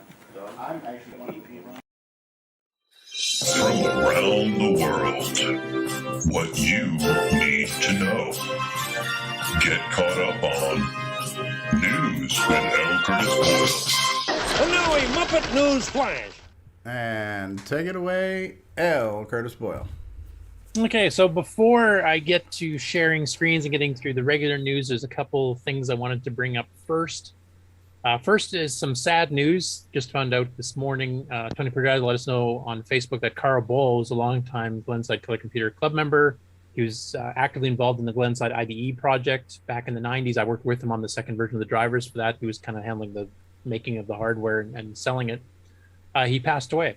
Oh. A friend went to go visit him because they hadn't heard from him in a few days, and just he found him there, and that was it. So he'll be greatly missed by everybody in the Glenside and the Coco communities in general. I've met him at Fest since the 90s, so he's been active in the club. So that's sad news. We've lost a couple of really good people this past year, like Paul Barton and now Carl Boyle too. So that's a bit of sad news. And unfortunately, I'm still here. So. Yeah. Speaking of which, there was a thing at CoCoFEST honoring George, who we also lost this year too. So there were some pictures of him from past fest and some notes written by kids and stuff like that too. So and stuff. So that was kind of cool. My Seamus guy. Yeah, Seamus. Yeah. So sort of started on a sad note, but I did want to mention that because Carl was a good friend of mine. I used to talk to him at the fest for hours at a time, especially when Nitrous Time was starting to come out. He was one of the big supporters of it. So it's sad. And his wife had passed away a while ago. Plus, I mean, Carl had a stroke. We saw him there with the cane when he came by, and kind of surprised people because I don't think most of us were expecting him to show up. But it was nice that he came out to see us all, before. Anyway, enough of the downer stuff. Yeah, well, I just want to add on to that. So, I mean, we're kind of at that age, right, where a lot of us are in our 40s or older. So you really want to make sure that, life is short, make the best of it. And it's one of those things, if you've never been to a CoCoFEST and you say, oh, yeah, next year I'm going to go, then you might just want to come because, somebody you see this year, you might not see next year, that you might not be around for next year, right? So, when you get a chance to get out and be with people, you can, right? And just celebrate that. So, yeah, help make those memories together coming out to the fest and stuff here because it is a really nice, close-knit community, and it's nice being able to see everybody. Mm-hmm. Now, before I get into Glenn's weblog here, I wanted to mention one other thing. Win Major has now got some of the CoCo 3 tape and cartridge programs on the Color Computer Archive that will let you auto-launch the online version of XRoar, which is created by Karen Anscombe, also known as 60 in the chat. And we'll fire it up automatically, including default joystick configurations. So you don't have to figure out, is this a left joystick game or a right joystick game? So he's been taking a lot of time to get this, the specific settings for each game set up properly.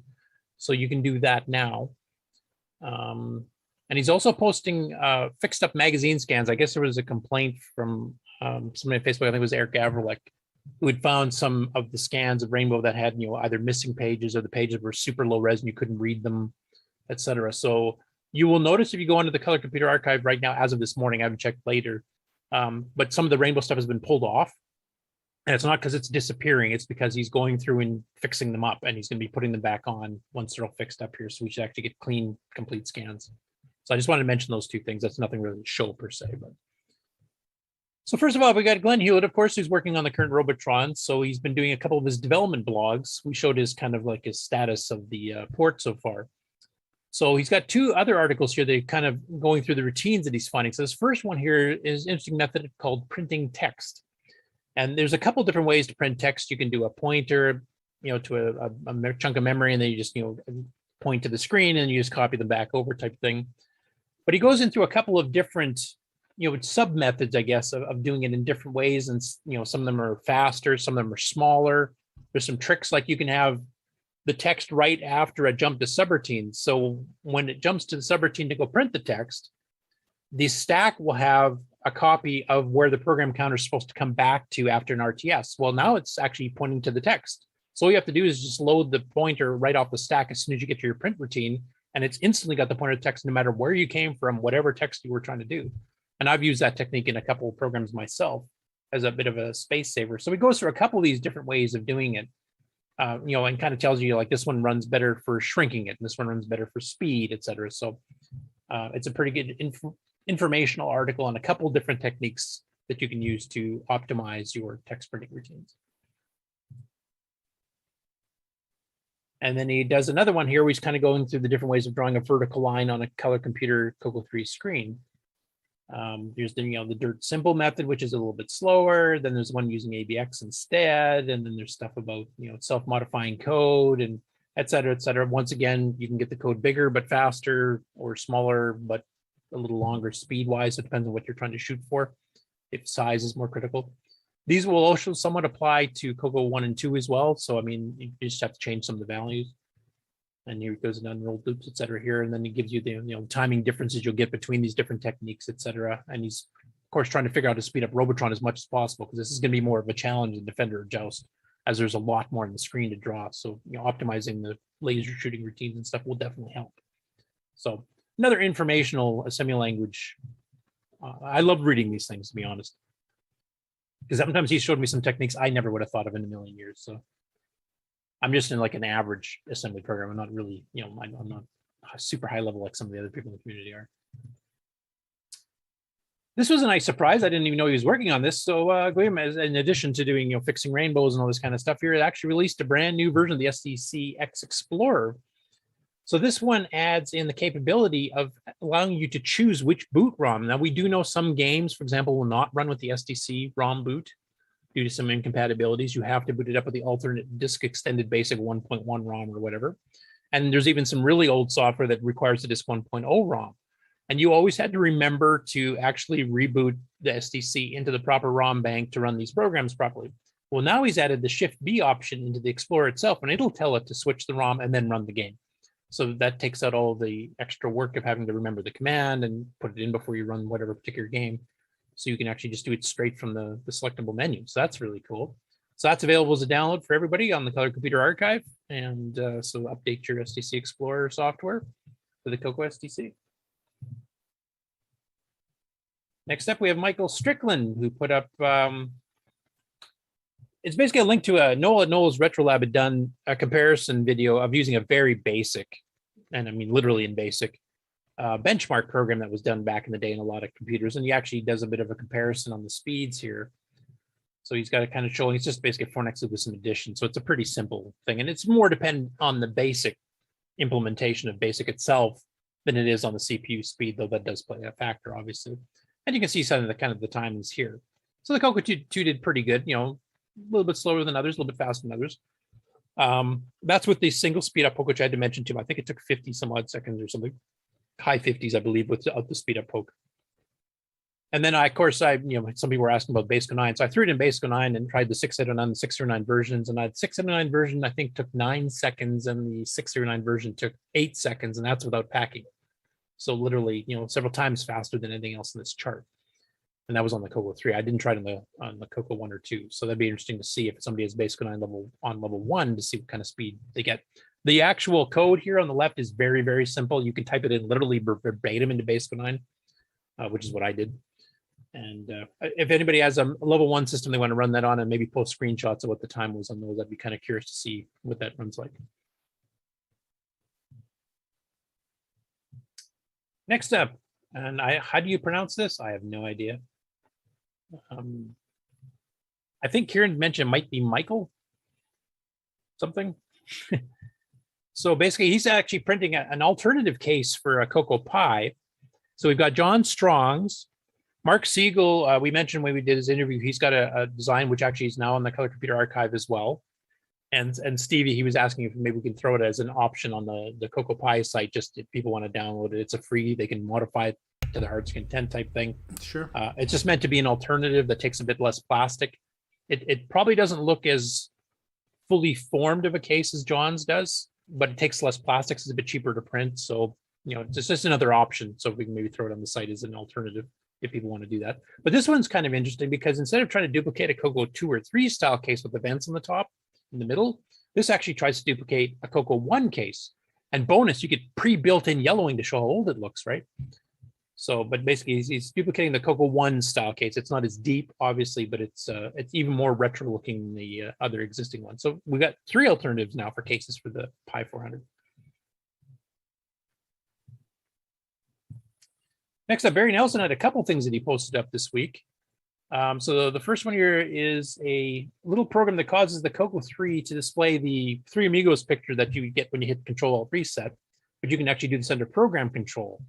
So if you want to grab it out and take a look at it and dump it and save it or modify it or whatever else, you can do that here with this little basic program that's shown on the screen. So that's posted up in the Facebook group. And then the other thing he did here, he's got version 2 of his ROM loading running utilities, ROM utils bin, which adds some USR functions to BASIC so that you can actually program some of the ROMs for flashing to the CoCo ROM. What's the flash one that Jim Brain sells? I'm trying to remember the name of the product. But also the CoCo SDC. It'll let you make your ROM images so that you can copy them off and put them onto the ROM banks. So he's got 3 USR functions that are built in. There's one to read 16K directly into RAM starting at 4000. You just call it USR 0. USR 1 will relocate it to its normal spot at C000 and run it as a cartridge. And then he's got USR 2, which relocates it to C000, which is normally where the cartridges are, and runs it as a DOS ROM because there's some special setup for that. So you can download the disk image on Facebook for that. I don't know if he's uploaded to the archive yet. I don't think I've seen it there yet, but it might be. Next up, Pere Serrat wrote another demo for the Supersprite FM Plus board, which John Whitworth has uploaded. He uploaded a few. Some are already blocked for playing commercial music on the soundboard, which obviously sounds good enough that they recognized it and took it down. This does have some copyrighted music, so I'm not going to play too much of it myself here. You guys can check out the video and you can get the link for that either from the screen here now or from the Discord news section. This also depends on one particular make of the sound chips and boards. He's doing some 639 streaming here, but there's some digitization options. And apparently not all of the chips he's put on these boards has this capability because there's a different version of this chip, an older version that doesn't have all these capabilities. So this is kind of like pushing the newer version up a bit. Hi all, it's time for another rubbishy amateur looking video. That's because I can only work with R101 unbridged. Normally you need to bridge R101 to do this, so it's all very experimental, but I just wanted to show you guys what's going on. It's loud enough for you guys? And well, it's just another. You can turn it up a little bit. Interesting development from this board that I didn't really foresee. So on the screen, you'll see I'm ready to run the Ujima Flip version of Pere's new PCM player, and this is going to be playing some music at 16 kilohertz across. Well, I think it's 16 kilohertz across 3 channels, so 16 kilohertz on each channel.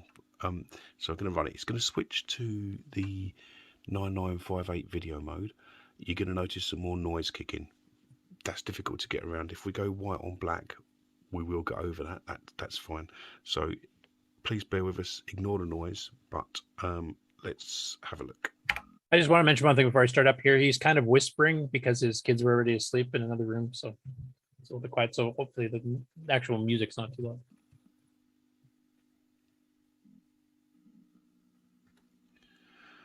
Right. So, as ever, Pere has excelled himself. There's a ton of music on here. So I'm just going to choose something and then I'm going to hold this phone. It's quite late at night. My son's in bed, so I don't want to wake everyone up. I'm going to choose some music and I'm going to put the phone quite close to the TV speaker, so you'll pick the noise up a bit more, but try to ignore that for now. Okay, so we're going to play Baker Street by Gerry Rafferty. Here we go.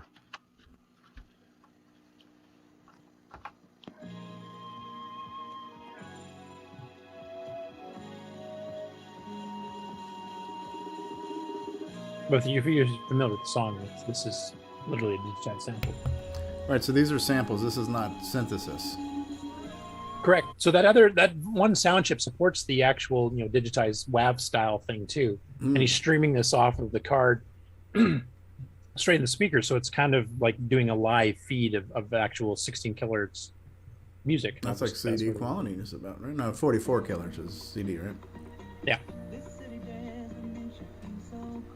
Or she's a little bit quiet, but yeah, that's pretty okay, good. Apologies. Just to reiterate, this is music which is being streamed. It's coming from an SD card. It's being streamed direct from the CoCo SDC onto the Supersprite board. The Dragon 64 being used does have a 6309 processor in it, so yes, it's got the additional commands in it to speed things up a bit. I don't know that you could do this with a 6809, but even so, you can just might not be able to get the same sound. I never really thought I'd see a Dragon 64 being used as something pretty similar to an MP3 player. So this is pretty cool, and this is a proof of concept as well. So stick with us. Hopefully we'll get this uploaded soon, and choose some different colors to reduce this noise from this screen, and I hope also to work out quite why we need to keep bridging R101 for some applications and not others. So that's a nice little update there on some stuff they're doing, and the fact you're streaming a 16 kilohertz sound stream with the Dragon in complete control of it. It's at 16 kilohertz and you're only running a 0.895 megahertz machine. That's pretty impressive. So I'm liking what Pere's been writing. He's been writing a ton of great demos, both graphics and text, and the new text mode and the sprite chip and the sound chip. So he's been just doing a ton of stuff and documenting it all. He has no MPI, so he's got that folded. Yeah, he's got the SDC mounted on the internally, and then he's got the external card. So it's a nice compact one. It's cool that he has space to keep the SDC inside. With the lid I on. don't know if we really would have room in a CoCo case to do that. Maybe the CoCo 1, but I don't know if you'd have enough room in a CoCo 2 or 3. Unless you tuck it under the circuit board or under the keyboard or something, maybe with a ribbon cable or something. He has the MPI, he's just not using it with the Dragon there. Yeah, no, you can use an MPI with the Dragon. I know some have done it before, but like in the UK especially, MPIs are quite rare, and shipping them from here is super expensive. So most of the time they try not to do that because you pretty well double the price. Yeah, I'm just saying Pierre does have one, so he's just not using it with the Dragon. So yeah. Next up, we got Sheldon Hildebrand. So he's put up another video showing the CoCo VJ running a scaling rotating graphic in 16 colors over top of a background that kind of looks like Duck Hunt from the NES. So.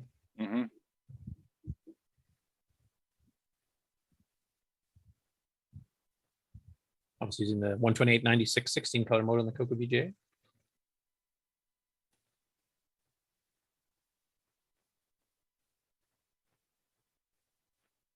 And he's still working on optimizing this here, but this time he's got it playing on a background. So that's part of a new engine he's been kind of working on. So I'm looking forward to the progress in that and see what kind of games he actually comes up with. I don't know if he's planning on making an actual Duck Hunt game or not, but it'd be pretty cool. Next up here, this is a really fascinating one. Roger Taylor, and he's asking if anybody else has seen this. So this is a mega big program pack used in the Mexican education system. There's 10 64K ROMs on this board. So there's 640K ROM. This is a CoCo 1-2 era, CoCo 1 era actually, board. I don't remember seeing anything like this in the States. John, you've been around almost as long as me. So is that something you've seen before? no, I haven't seen anything like it before. Yeah, so you got all these 64K ROMs here, and they're filled with educational software because it was for the system in the education system in Mexico. So he kind of takes pictures of the board. I'm hoping he'll post some pictures of what the software looks like. He said it is graphically based. But I've never seen, and this is like a really long card too. So I think it's even bigger than a disc controller. Sorry? Does it get networked? No, it's just ROMs as far as I know. It's basically like a prepackaged bunch, like it's a whole system of tutorials for classrooms where instead of having to swap a cartridge out every time you switch to a different lesson, they're all on one big monster card. And you just select which one you want and it flips which ROM bank it's running. So you have like an entire year's worth of curriculum in one card. So if you know, this would go to each CoCo that was being used? Yeah, that's from what I understand. Right. It's cheaper than giving everyone a floppy drive and having a pile of disks. If you know your software, here you go. Yeah. I just have never heard of anybody on a CoCo. Like we've had the super ROM carts that, Greg Zumwalt helped design for like Predator and Robocop, which have more than 32K. And I mean, back then at this point in time, the 16K was the maximum you could have in a ROM in a CoCo 1 or 2. And this has 640K, the same amount of RAM the PC had when it came out, the high-end PC. So I just find it fascinating. So I'm hoping he does post some pictures and stuff from it later on here. Gold contacts too. Yeah, it's a well-designed card. It's even got the nice case and everything else. And, so professionally what you're soldered. saying is all the ROMs were pre-programmed, period. Yep. You're not changing them, and that's what they would teach. Yep. Yeah. And 64K, I mean, I took the largest CoCo 1 and 2 ROMs at the time would have been 16K. So there's 4 times as much ROM space on just one of these 10 chips times 10. So you've got 40 times the storage here of a regular high-end ROM pack in the CoCo 1 and 2 era. Like this is a huge amount. This is more ROM than a CoCo 3 512K RAM machine has. So it's a pretty interesting. I've never heard of that project being done before in any other country either. So you can see, if you look at some of the circuit board stuff, you can see it definitely was, designed apparently in Mexico too, because it's got Spanish, on the silk screening and stuff. So I'm really curious if you post some pictures, what actually the software looks like. Sorry, go ahead. Did it auto boot when you turn the machine on? I wonder. Yeah, it came up with a menu and you selected which lesson you were doing and it would just jump to that particular ROM and go start running. Wow. It's almost like a solid straight CD-ROM, like a primitive version of a CD-ROM with 640K storage at the time, where you can't change the contents, but you can menuize everything. Next up, the CoCo crew released their latest episode 77, I think. Yeah, 77 at the end of the month. So they've got a few interesting things in there to check out. They've got the host discussion on how well our veterans, alumni, tourists, and newbies getting along, which is basically talking about the community. We're getting an influx of people that have never been in the CoCo before, haven't been in 30 years, rejoining the people that have been here the whole time. I think everything's going along pretty well. They did their kind of follow-up on Candy Assembly, because that was just, not too long ago either. So we've had 2 fests in a row within a month of each other. And you guys, of course, did the excellent job of covering our CoCoFEST here and what happened there. Tech segment is on cassette versus WAV, the advantages and disadvantages of both. And that was actually more interesting than I was expecting it to be. I'll let you guys listen to it to hear the details. And Neil, of course, did a review of Glenn Hewitt's Defender, which is awesome and just as difficult as the original arcade game. So you can go grab episode 77 wherever you get your podcasts. Next up, we have a person that just joined our CoCo Discord recently named M. David Johnson. And he mentioned that he's been involved with the various CoCo projects and technical papers and stuff here. So he actually had a couple of links here that actually kind of followed through. He was at CoCoFEST too. Oh, was he? Okay. Yeah. I don't know if I've ever met him before, but has he been to a fest before? Did you mention? Yes, he has. I haven't met him before, so. Okay. I've seen his website before, so he's been around for a while. I must have missed it. It didn't look familiar to me at all. I do remember the King James version of the Bible, though, that he had put that software, because I remember that used to be advertised, I think, in the World of 6-8 Micros, Frank Swiggert's old magazine. So I do remember that. So he's got a kind of a history of what he did here. He was very active. He made a version of Forth based on the CF83 implementation. And then he's got all these technical papers that you can read. And there's some of these are like 100+ pages long, getting into, it's kind of like Boise's call for research papers. They're very academically oriented, but there's a ton of information in some of these. And he's got a bunch of subjects here. programming the bare metal, CF8 E3/4, working with video RAM, etc. So there's a lot of cool stuff in here. He's got some stuff that he's planning that's not totally done yet, but yeah, it looks like he's very active in this, and I'd love to have him on the show sometime to talk about some of these projects. He had some of the papers at the show, and he seems to be a very nice guy. Oh, did he have a booth there too then, or? Yes, at least I. Yeah, he had a lot of his papers there. Oh, okay, cool. Next up, Jason Lee Steer. We haven't heard from him in a while. And Nick Marentes, you can correct me if I'm wrong. I think he was working on a Lemmings port at one point years ago, wasn't he, for the CoCo 3? Nick's probably asleep. But basically, he's come back here to talk about a hardware thing that he think might work really well with the CoCo, and it's a Raspberry Pi Pico. And he thinks that this would be really good, well suited for stuff like Bluetooth controllers and USB controllers and all kinds of stuff. It has a very wide variety of hardware that it can support and interface it with the CoCo.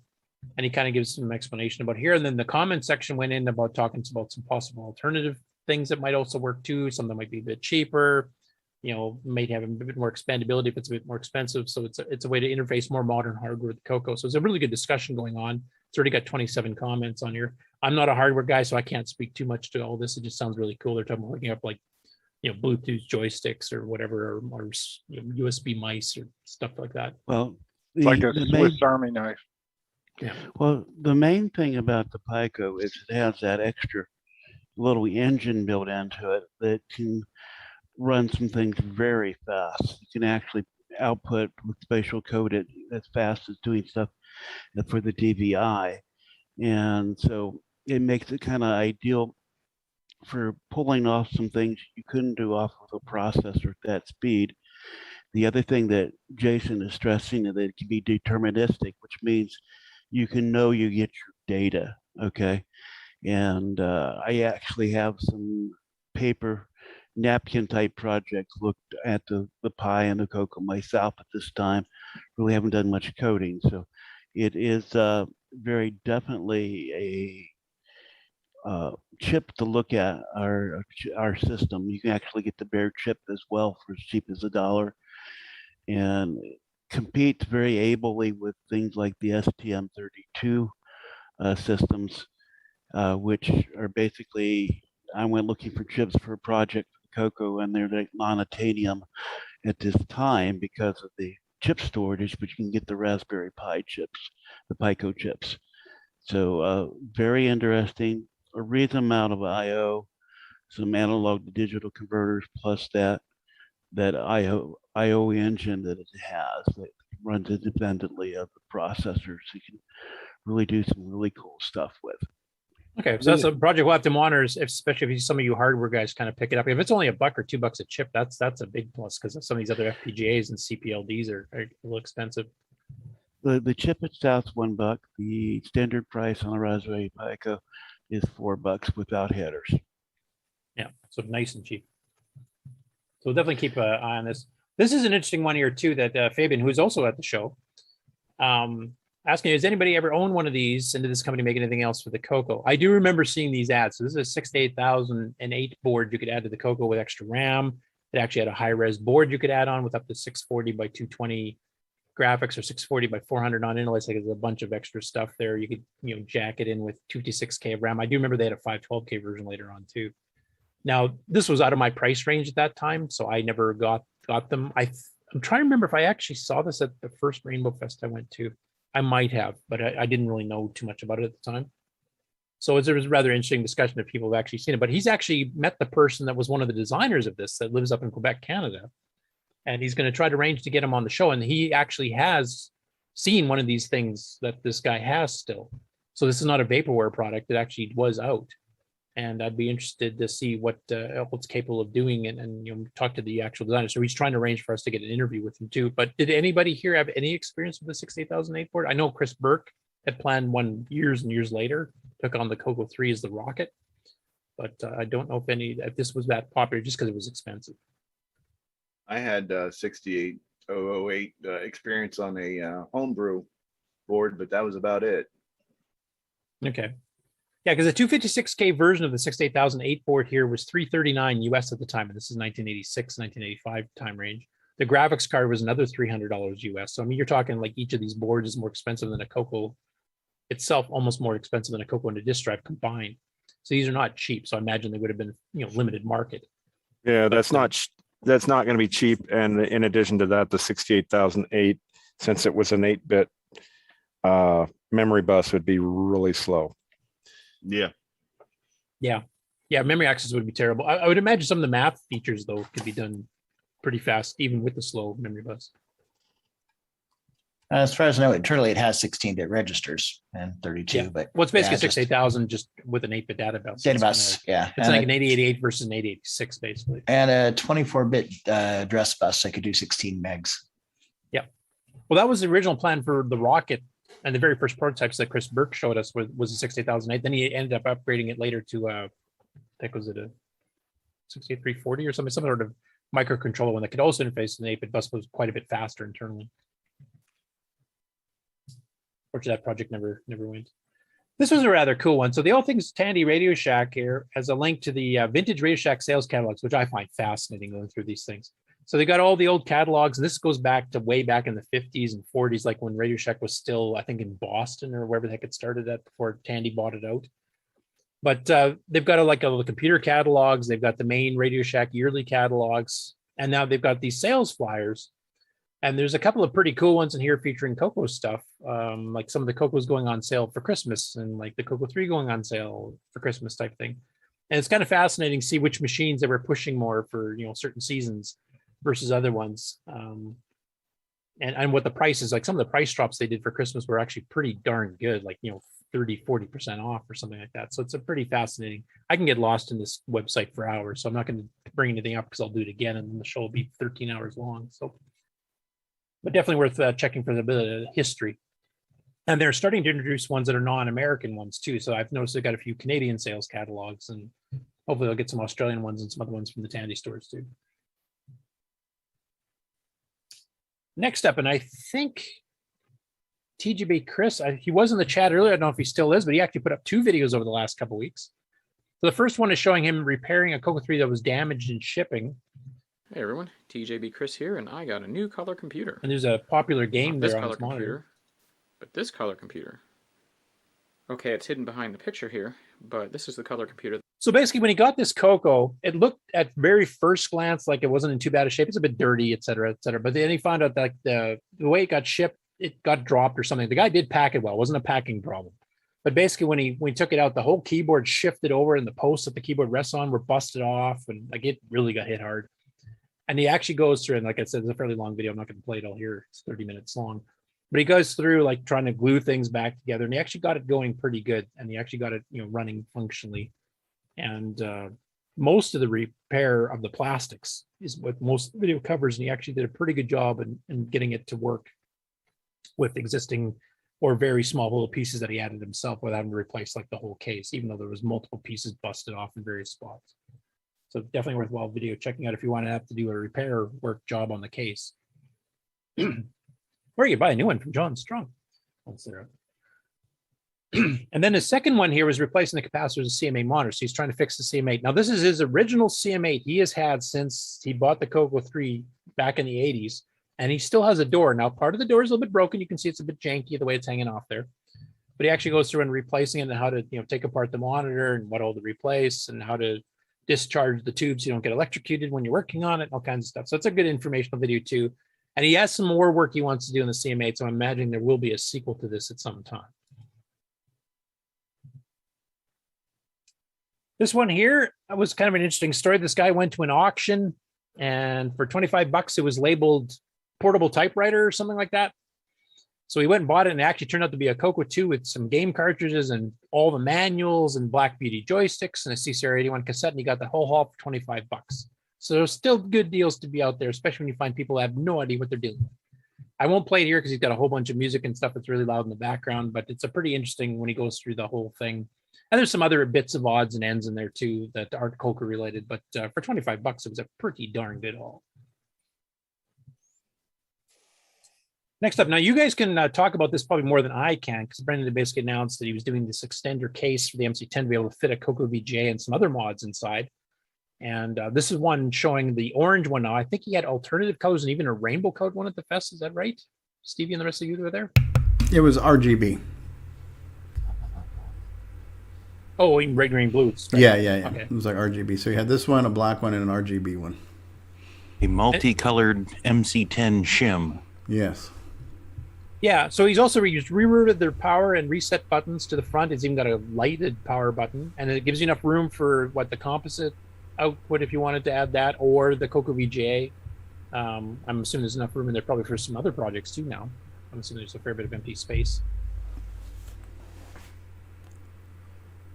Yeah, he did a very good job on it. He's planned on doing this for some while, so he actually got it done. Yeah, looks good. Yeah, so he did a good job. And now that we've got all these new MC-10 games to play here, there's more reason to get this kind of stuff, right?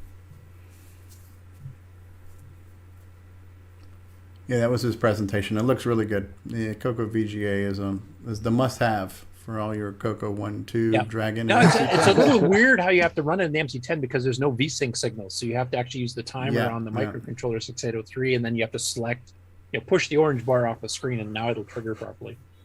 But you can get full 64 by 32 text. You get upper lowercase and lowercase. You can have some of those 16 color modes. Colors, VGA out, the whole bit. Yeah, that's a really nice board.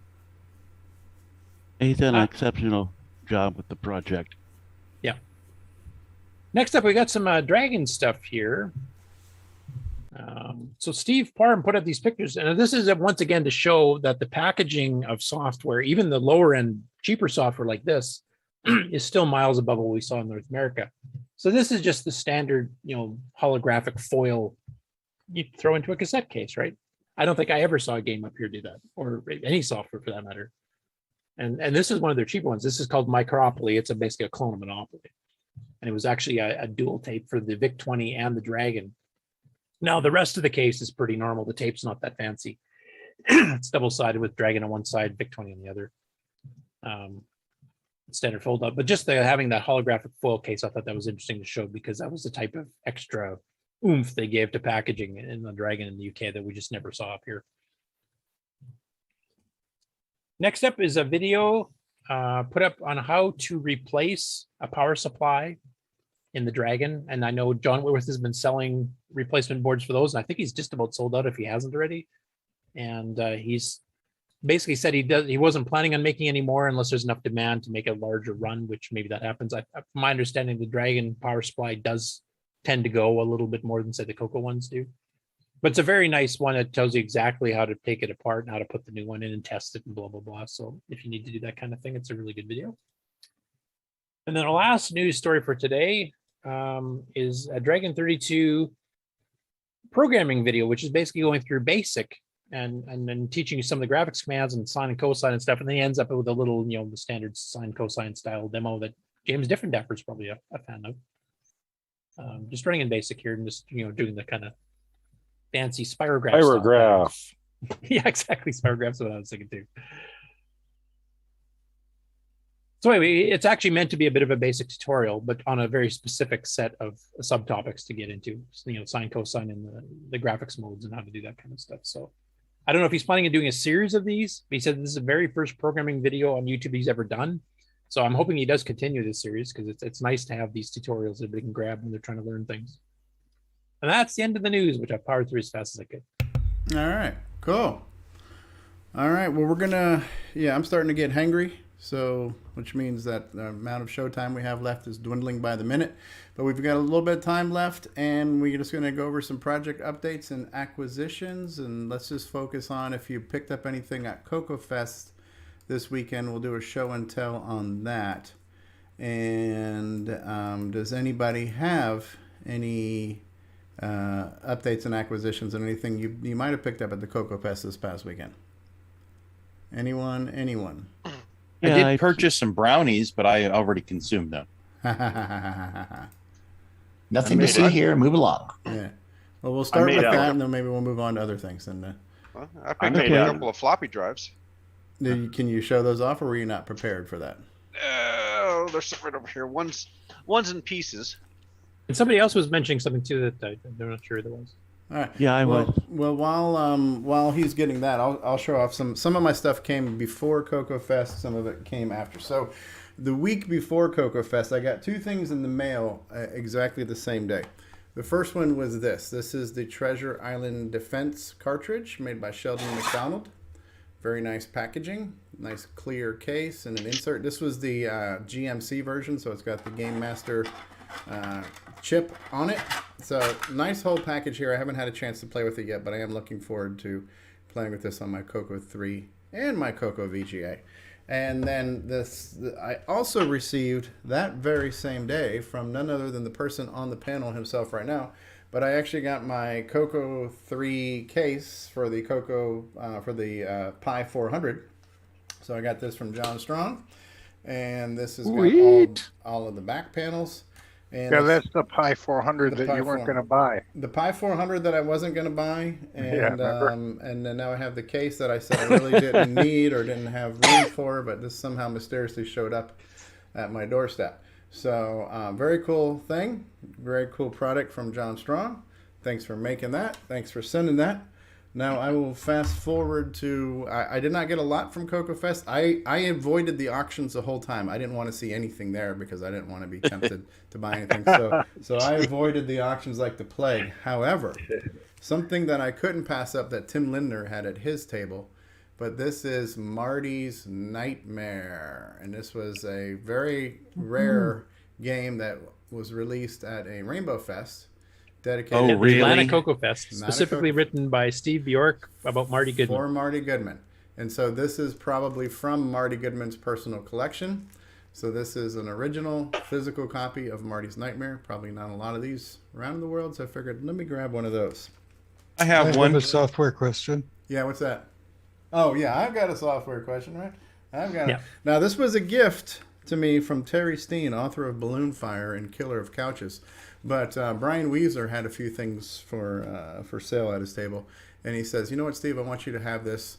So now I can have a blast with the new math tutor. So I will be having a blast with the new math tutor. So Terry Steen's like, yeah, you got to have You might even learn something. I might even learn me something. So I will be having a blast with the new math tutor. And last, but certainly not least, I got not one, but 2 from the mind of Rick Hewland. But these are new stock IBM PC Junior joysticks converted to run on a CoCo. So these are basically CoCo 3 deluxe joysticks, brand new.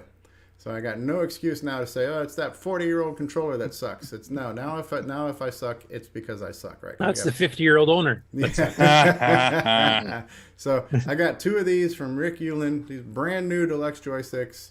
You gotta love it. So I got them. So there you go. That's my. So just before we get to the other people that actually have stuff to show up, I just want to mention one comment. I don't know if you guys caught that during the auction on the live stream, but Amigo Aaron came on and was watching the auction, and he was just upset that stuff was selling for so cheap. He said, don't these people know what this CoCo stuff is worth? And I said, no, that's why you got to go to the auction, because this isn't eBay pricing. This is where you get friends buying stuff from friends. You can get good deals. Yeah. Wait, just wanted to share that. Mark Bosley, you ready to show off your floppies? Yeah, I got a floppy drive. Woo-hoo. I think I should. Big old floppy. And what's really neat about it, to CDC, was made here in town. This thing was manufactured, a couple of miles from here. Wow. What town is that for people who don't know where you live? I'm sorry, Oklahoma City. So I used to drive by the building these things were made in on my way to work every day. So this one appears to now be working fine. Just needs a little bit of love. The other one, the other one there, is going to need like a tear down and complete clean out and refurbishing. But it should also work when I get that done. So cool. Yeah, I was hoping for a reaction from David Ladd, but I don't know if he's still here. He's not on the call anymore, so he's missing out, man. Floppy. He dipped out a while ago.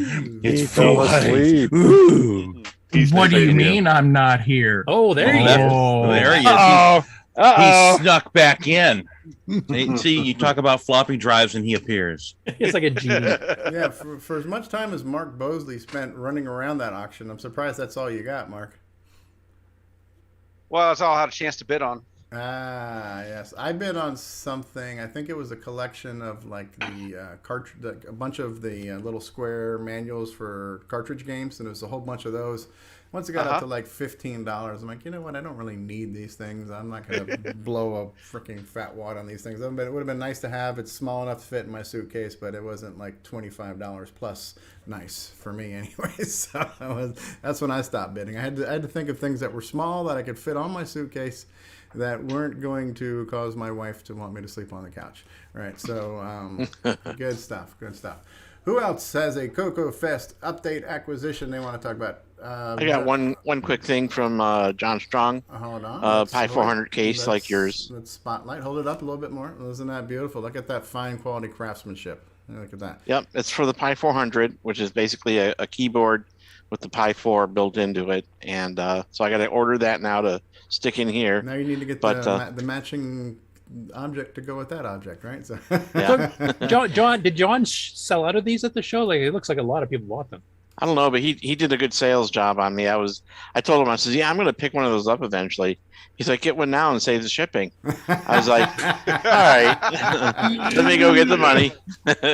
you got me, he had a point. You know, it's funny. I did a similar thing. Like I bought at a CoCoFEST, I had bought the plastic case to put on the MCX 128, and I didn't even own an MCX 128 yet. I'm like, you know what, but you're here, I'm going to get it. One of these days I'll get one. I end up getting one of those later on, and I got that. So yeah. Sometimes it's just good to get it at the fest because it's there. You're getting it at fest price. You're not paying. So what you're telling me is that John's the master of the upsell. Is what you're saying? Yeah, yeah, he sure is. I did just the opposite, Stevie. I bought the MCX 128 and then picked it up at CoCoFEST picked up the case at CoCoFEST. Yes. Yeah. Well, not only that, it supports John and he's doing that work with the full size case and everything, and I think that's great work that he's doing that with that. So, that was partially I wanted one, and partially I wanted to just support John so he can keep working on creating those full-size cases. Support's appreciated. And speaking of John, now it's your turn. You are spotlit, John Strong. Okay, well, at the fest, basically, I bought a CoCo 2 with the different style case than the case I had in here. So I have two of the style cases for the CoCo 2 for the full-size case project. And I did make available, and I do have available, the version for the Pi 4 for the case. And a Pi 3B Plus version is in the works. So if you don't have the Pi 400 and you want to use your Pi 4, I do have a solution for you there. Cool. Have you talked to Pedro Pena at all, John? Like he's the one who's making the CoCo 2 and CoCo 3 motherboard replacements now? You guys come together and make a whole new CoCo. Yes, we are. I am continually talking with him as far as testing. He gave me some news. I think he might be ready to share it, but I'm planning on getting a CoCo 2 board from him and hopefully get some time to get him some ideas because he's doing some variation from the original design now. I have some suggestions that might be very helpful with him to consider. But I haven't had a chance to talk to him. But yes, he came on and said he really liked my presentation and said he was going to soon have CoCo 2 boards ordered in with their, if I was interested in one.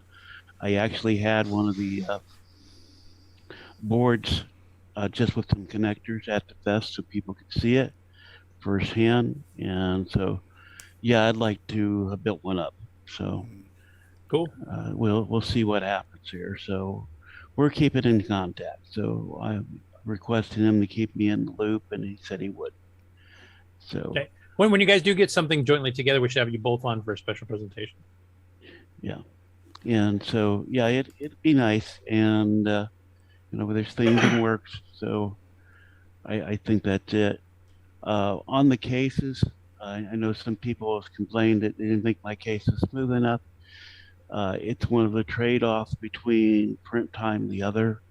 The large printers, large enough to print those in one piece, are generally very slow because they have that large bed to move. And so one of the trade-offs is what's your step resolution on it.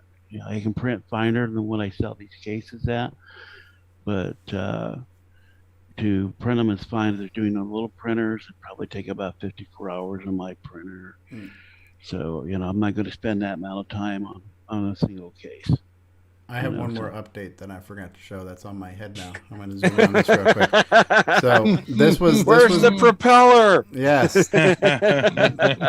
This was Fabian and the Coco Bites guys. They were selling these hats. Yes. This was $5 for a hat. So I figured why okay, there's more of them in May there, so I can pick one up. Yeah. Yes, actually, I forgot about that because he did say last the fest he came over and actually gave me one. They had me sign their Pi400 case for him. So. Oh, cool. Sloopy, did you get anything at the fest? You are joking, right? You worked hard at the fest. I feel like Brian Waisler with what I got. What didn't you get? Did you bring a semi truck like he did? Yeah. No, I had all those Apple monitors. I had to throw them out when I was out there so I could bring all my stuff back. So, first of all, I got some cartridges. Nice. I got them free. Okay, free is good. A good price then. Yeah. Yeah. Unless they're all color script set. Yeah. Not one of them is color scripted. Oh, good. This is my most expensive acquisition. CoCo 2. First CoCo 2. It is a CoCo 2 for $20. Nice. That's a steal. Nice. Yeah. Almost my most expensive.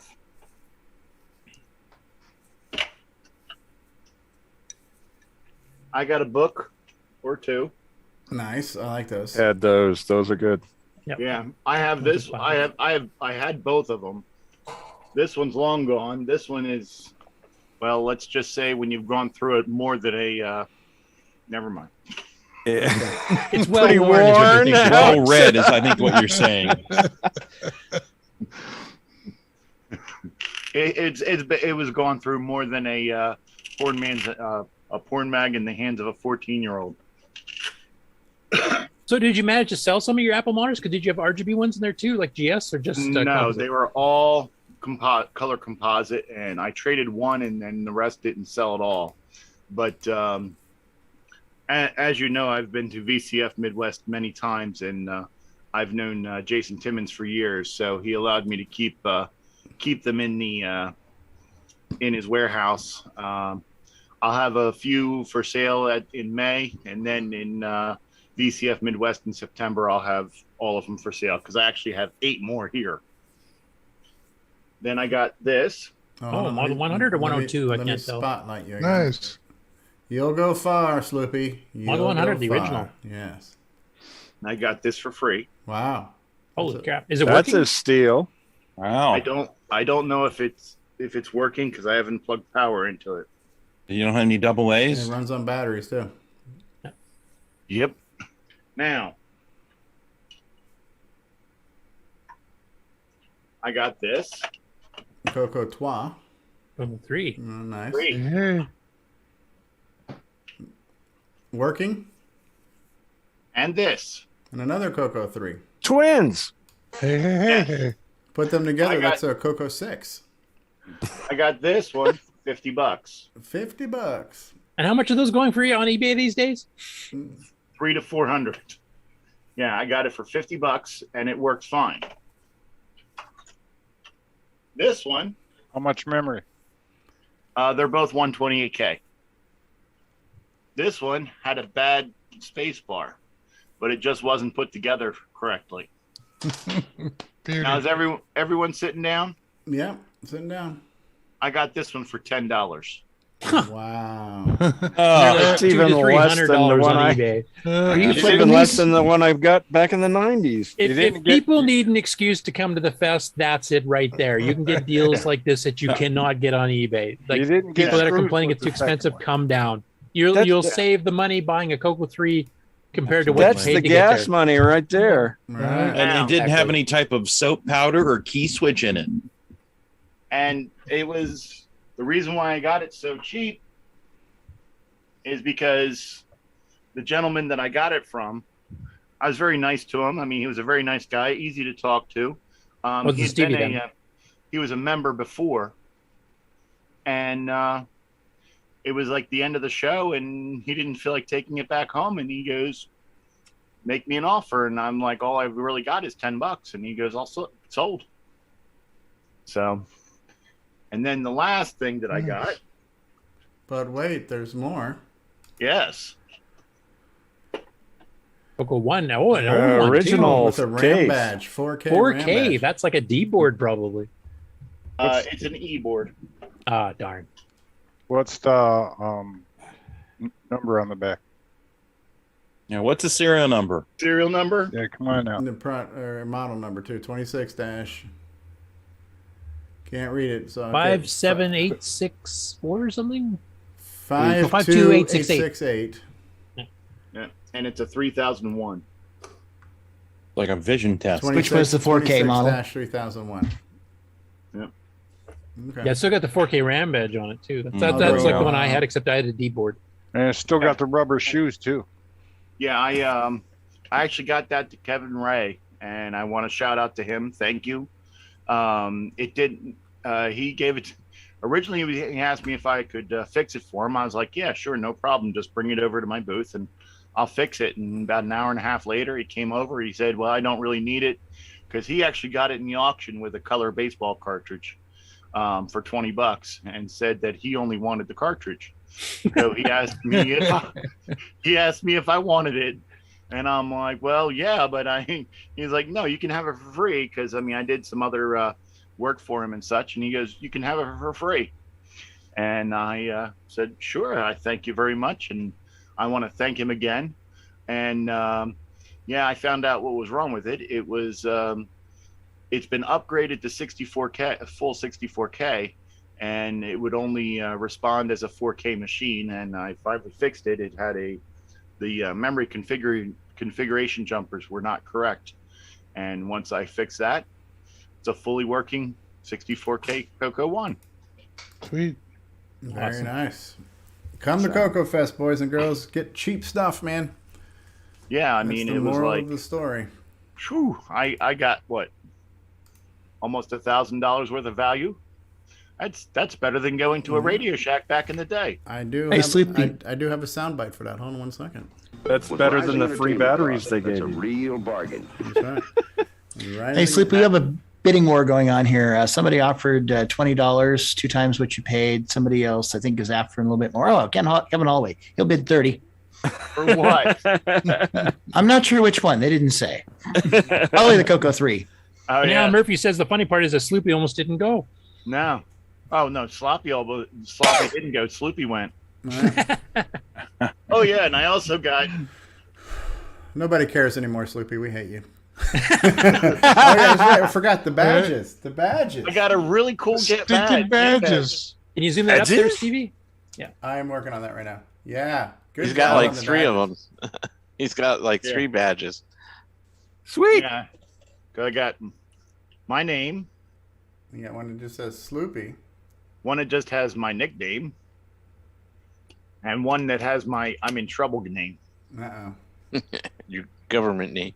Oh, Yeah, Jesus. not many people know my literal name. It's Yeah, we forgot to show that off. The badges and the lanyards were really nice. Yeah. yeah. Thanks, Jim Brain. Yeah. So, yeah. Yeah, whereas most people their online monikers are just like online.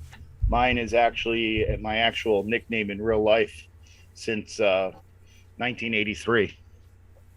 So I'm used to people calling me Sloopy in real life. I mean, I've actually worked jobs where if you called and asked for Chris, they didn't know who you were talking about. All right. Hey, Sleepy, it was a CoCo 3. It's up to $30 so far. That's $30. Wow, that's 3 times my purchase price. That's Wow, right. you can triple your money right now. All right. Well, And maybe no eBay fee. maybe I should sell my old CoCo 3. I've cussed at it enough. Grant, did you get anything? You're muted, Grant. Can't hear you. You're not Sounds muted good. on Zoom either, so it's weird. Just as well. Testes, Grant. No, still muted, Grant. You're still muted. You got a mute button. Maybe your That's headphone went to sleep and our microphone. I think it's broken. Matt, can't hear you. Can't hear you, Grant. Probably for the best. Probably for the best. Yeah. This is the best Grant segment ever. All right, screw you all. There it is. Oh, that came through. Unfortunately, we can now hear Grant. Yes. Yeah, I just got some cartridges and some mainly software is what I mainly got. I'll show them next week. Yeah, Kevin Holloway's asking about the QR codes. They were going to the website showing you the one of them was the floor plan and the other one was the speaker schedule and the presentation. Yeah, here's the QR codes if anyone wants to see them. Table layouts and speaker schedule was what that was all about. Good How fest. 21st century. Good fest. Yeah, so hopefully by hearing us talk about this year's CoCoFest and watching the live streams, if anybody had not considered it or was on the fence, the funny thing is too is I just watched Total Recall last night, so I'm going to paraphrase something by Arnold Schwarzenegger and say, "Get your ass to CoCoFest, get your ass to CoCoFest, get your ass to CoCoFest." Right. So just get out there and get to CoCoFest, buy some stuff, support some of our local vendors making hardware and software and cases and cables and soldering and all that kind of stuff. It is like the Lollapalooza, frickin' Comic-Con, Woodstock of CoCoing. It's our annual retreat. There's just no costumes and no marijuana being passed around. But other than that, it's a darn good event. Come on out and see it. CoCoTALK was inspired by CoCoFest. We started this show just talking about the excitement we had for the upcoming 2017 CoCoFest. And by somehow freak accident, we're still here and we're on the air. And ironically, we're talking about and celebrating CoCoFest again 4 years later. So the excitement that is CoCoFest is contagious, and it is the spirit that keeps us going all week, all month, all year long, year after year after year. They're celebrated 29 years. This year coming up will be the 30th annual CoCoFest. That says something, that you keep an event going that long, right? Because Rainbow Fest didn't last that long, and the CoCoFest has been going on for 30 years. So thank you, Glenside.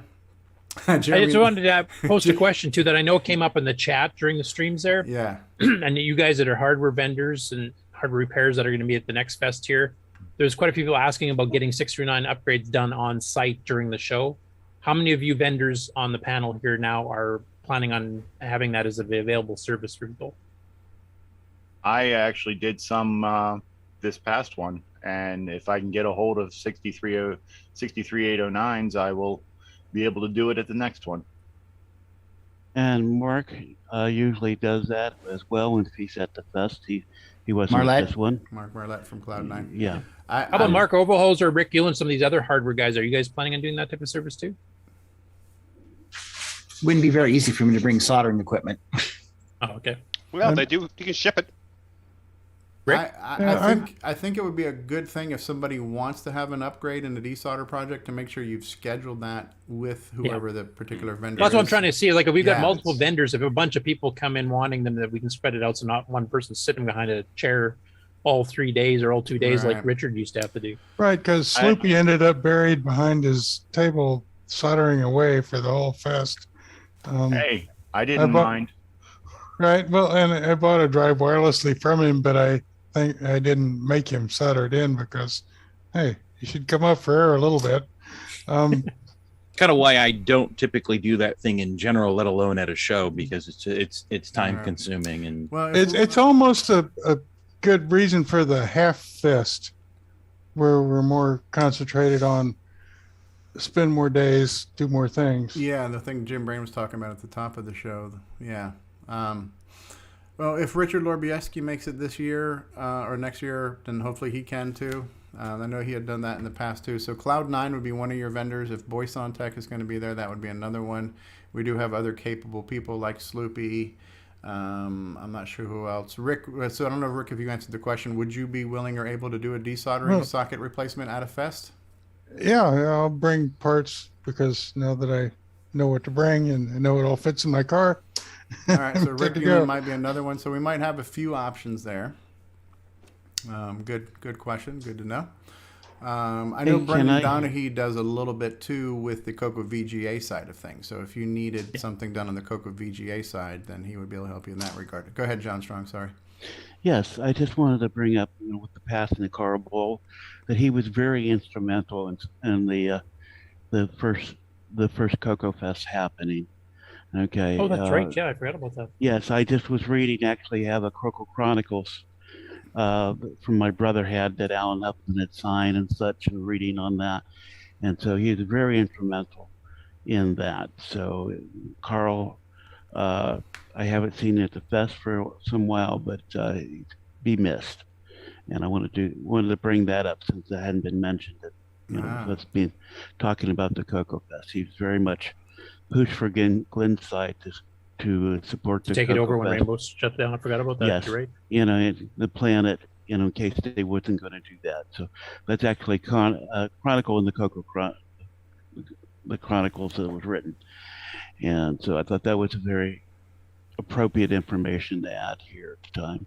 And if I may personally thank everybody who helped make the CoCoFest go, all the guys who are running the video, Stevie and I think Mark Mosley and Reaver and just everybody. Thank you. Thank you for all the interest in my project. Appreciate it. It helps you keep going when you're having, issues like 3D printers failing and things like that. So thank you all. You're welcome. Thank you for all the cool stuff you do. All right. Well, my stomach is telling me it's almost dinner time, so I'm going to run the outro and we'll have some parting thoughts right after these words. And this is a brand new updated slideshow, including pictures from this past weekend's CoCoFest will be being played during this outro. So if you blink, you might miss it, but you might see yourself in here once or twice. So here we go. This concludes another episode of CoCoTALK, the world's leading live talk show featuring the Tandy Color computer, MC-10, and Dragon systems. For all things CoCoTALK, visit us on the web at CoCoTALK.live. We'd love to hear from you. Send feedback, suggestions, even segments via email to CoCoTALK at CoCoTALK.live. Consider supporting the show with a purchase of merchandise from our retro swag shop at 8bit256.com. If you'd like to become a patron of the show, click on the Patreon link on our website, CoCoTALK.live. CoCoTALK would not exist without the community, its cast, crew, and contributors. Thanks go to Alan Murphy, Amigos Retro Gaming, Bill Noble, Brian Joyce, Brian Weaver, Curtis Boyle, D. Bruce Moore, Danny O'Connor, David Ladd, Eric Canales, George Jansen, Grant Leedy, James Diffendapper, Jason Reichert, Jim Brain, Ken Reichert, Ken Waters, Mark Bosley, Mark Overholzer, Mikey Furman, Mr. Dave 6309, Nick Marentes, Nick Marotta, Nick Marotta, Nick Marotta, Paul Fiscarelli, Richard Lorbieski, Rick Adams, Rick Hewlin, Rob Inman, Ron Delvaux, Samuel Gimes, Sloopy Malibu, Steve Bjork, Terry Steggy, Tom C., and many, many more. Please help support the CoCo community. A list of various contributors and resources are available at imacoconut.com. That's imacoconut.com. The original CoCoTALK theme song is copyright 2008 by D. Bruce Moore and Greg Sheeler. The new CoCoTALK theme song is copyright 2020 by D. Bruce Moore. Both are mixed, mastered, and produced by D. Bruce Moore. CoCo forever!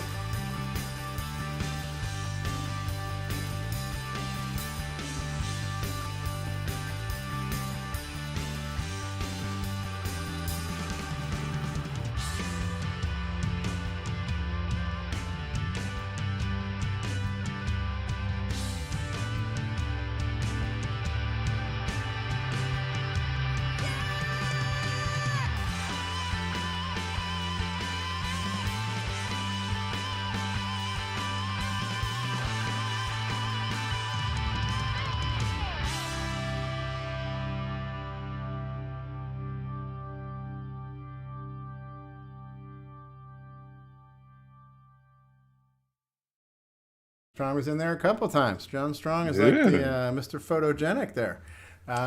Very cool. Good show. Under 4 hours. That's how it's done, boys and girls. All right. Great show. Curtis Boyle gave us tons of news, and we managed to stay awake. That's amazing. That's a great thing. Gentle reminder, too, if you guys are into general retro and you want to see a bunch of West Virginian retro enthusiasts, they're on tonight at 7 Eastern on the Amigos channel. Who's our next interview? Who is our next interview, Curtis? Who is our next special? Our next one actually is not an interview. It's going to be the live stream we're trying to set up with the Dragon people from their big dragon gathering at the end of the month, their version of CoCoFest. Oh, we got some openings then. So we need to get somebody booked then for next week. Nope, we got overbooking in December already, so I'm done. Sorry, we can't book. We can't get David Latt next week. Ooh. No. All right. Well, we get David Ladd every week. Isn't that enough already? That's right. We're going to press the button. Say goodbye, everybody. Goodbye, everyone. Everybody. Bye. Coco forever. We'll see you at next CoCoFest.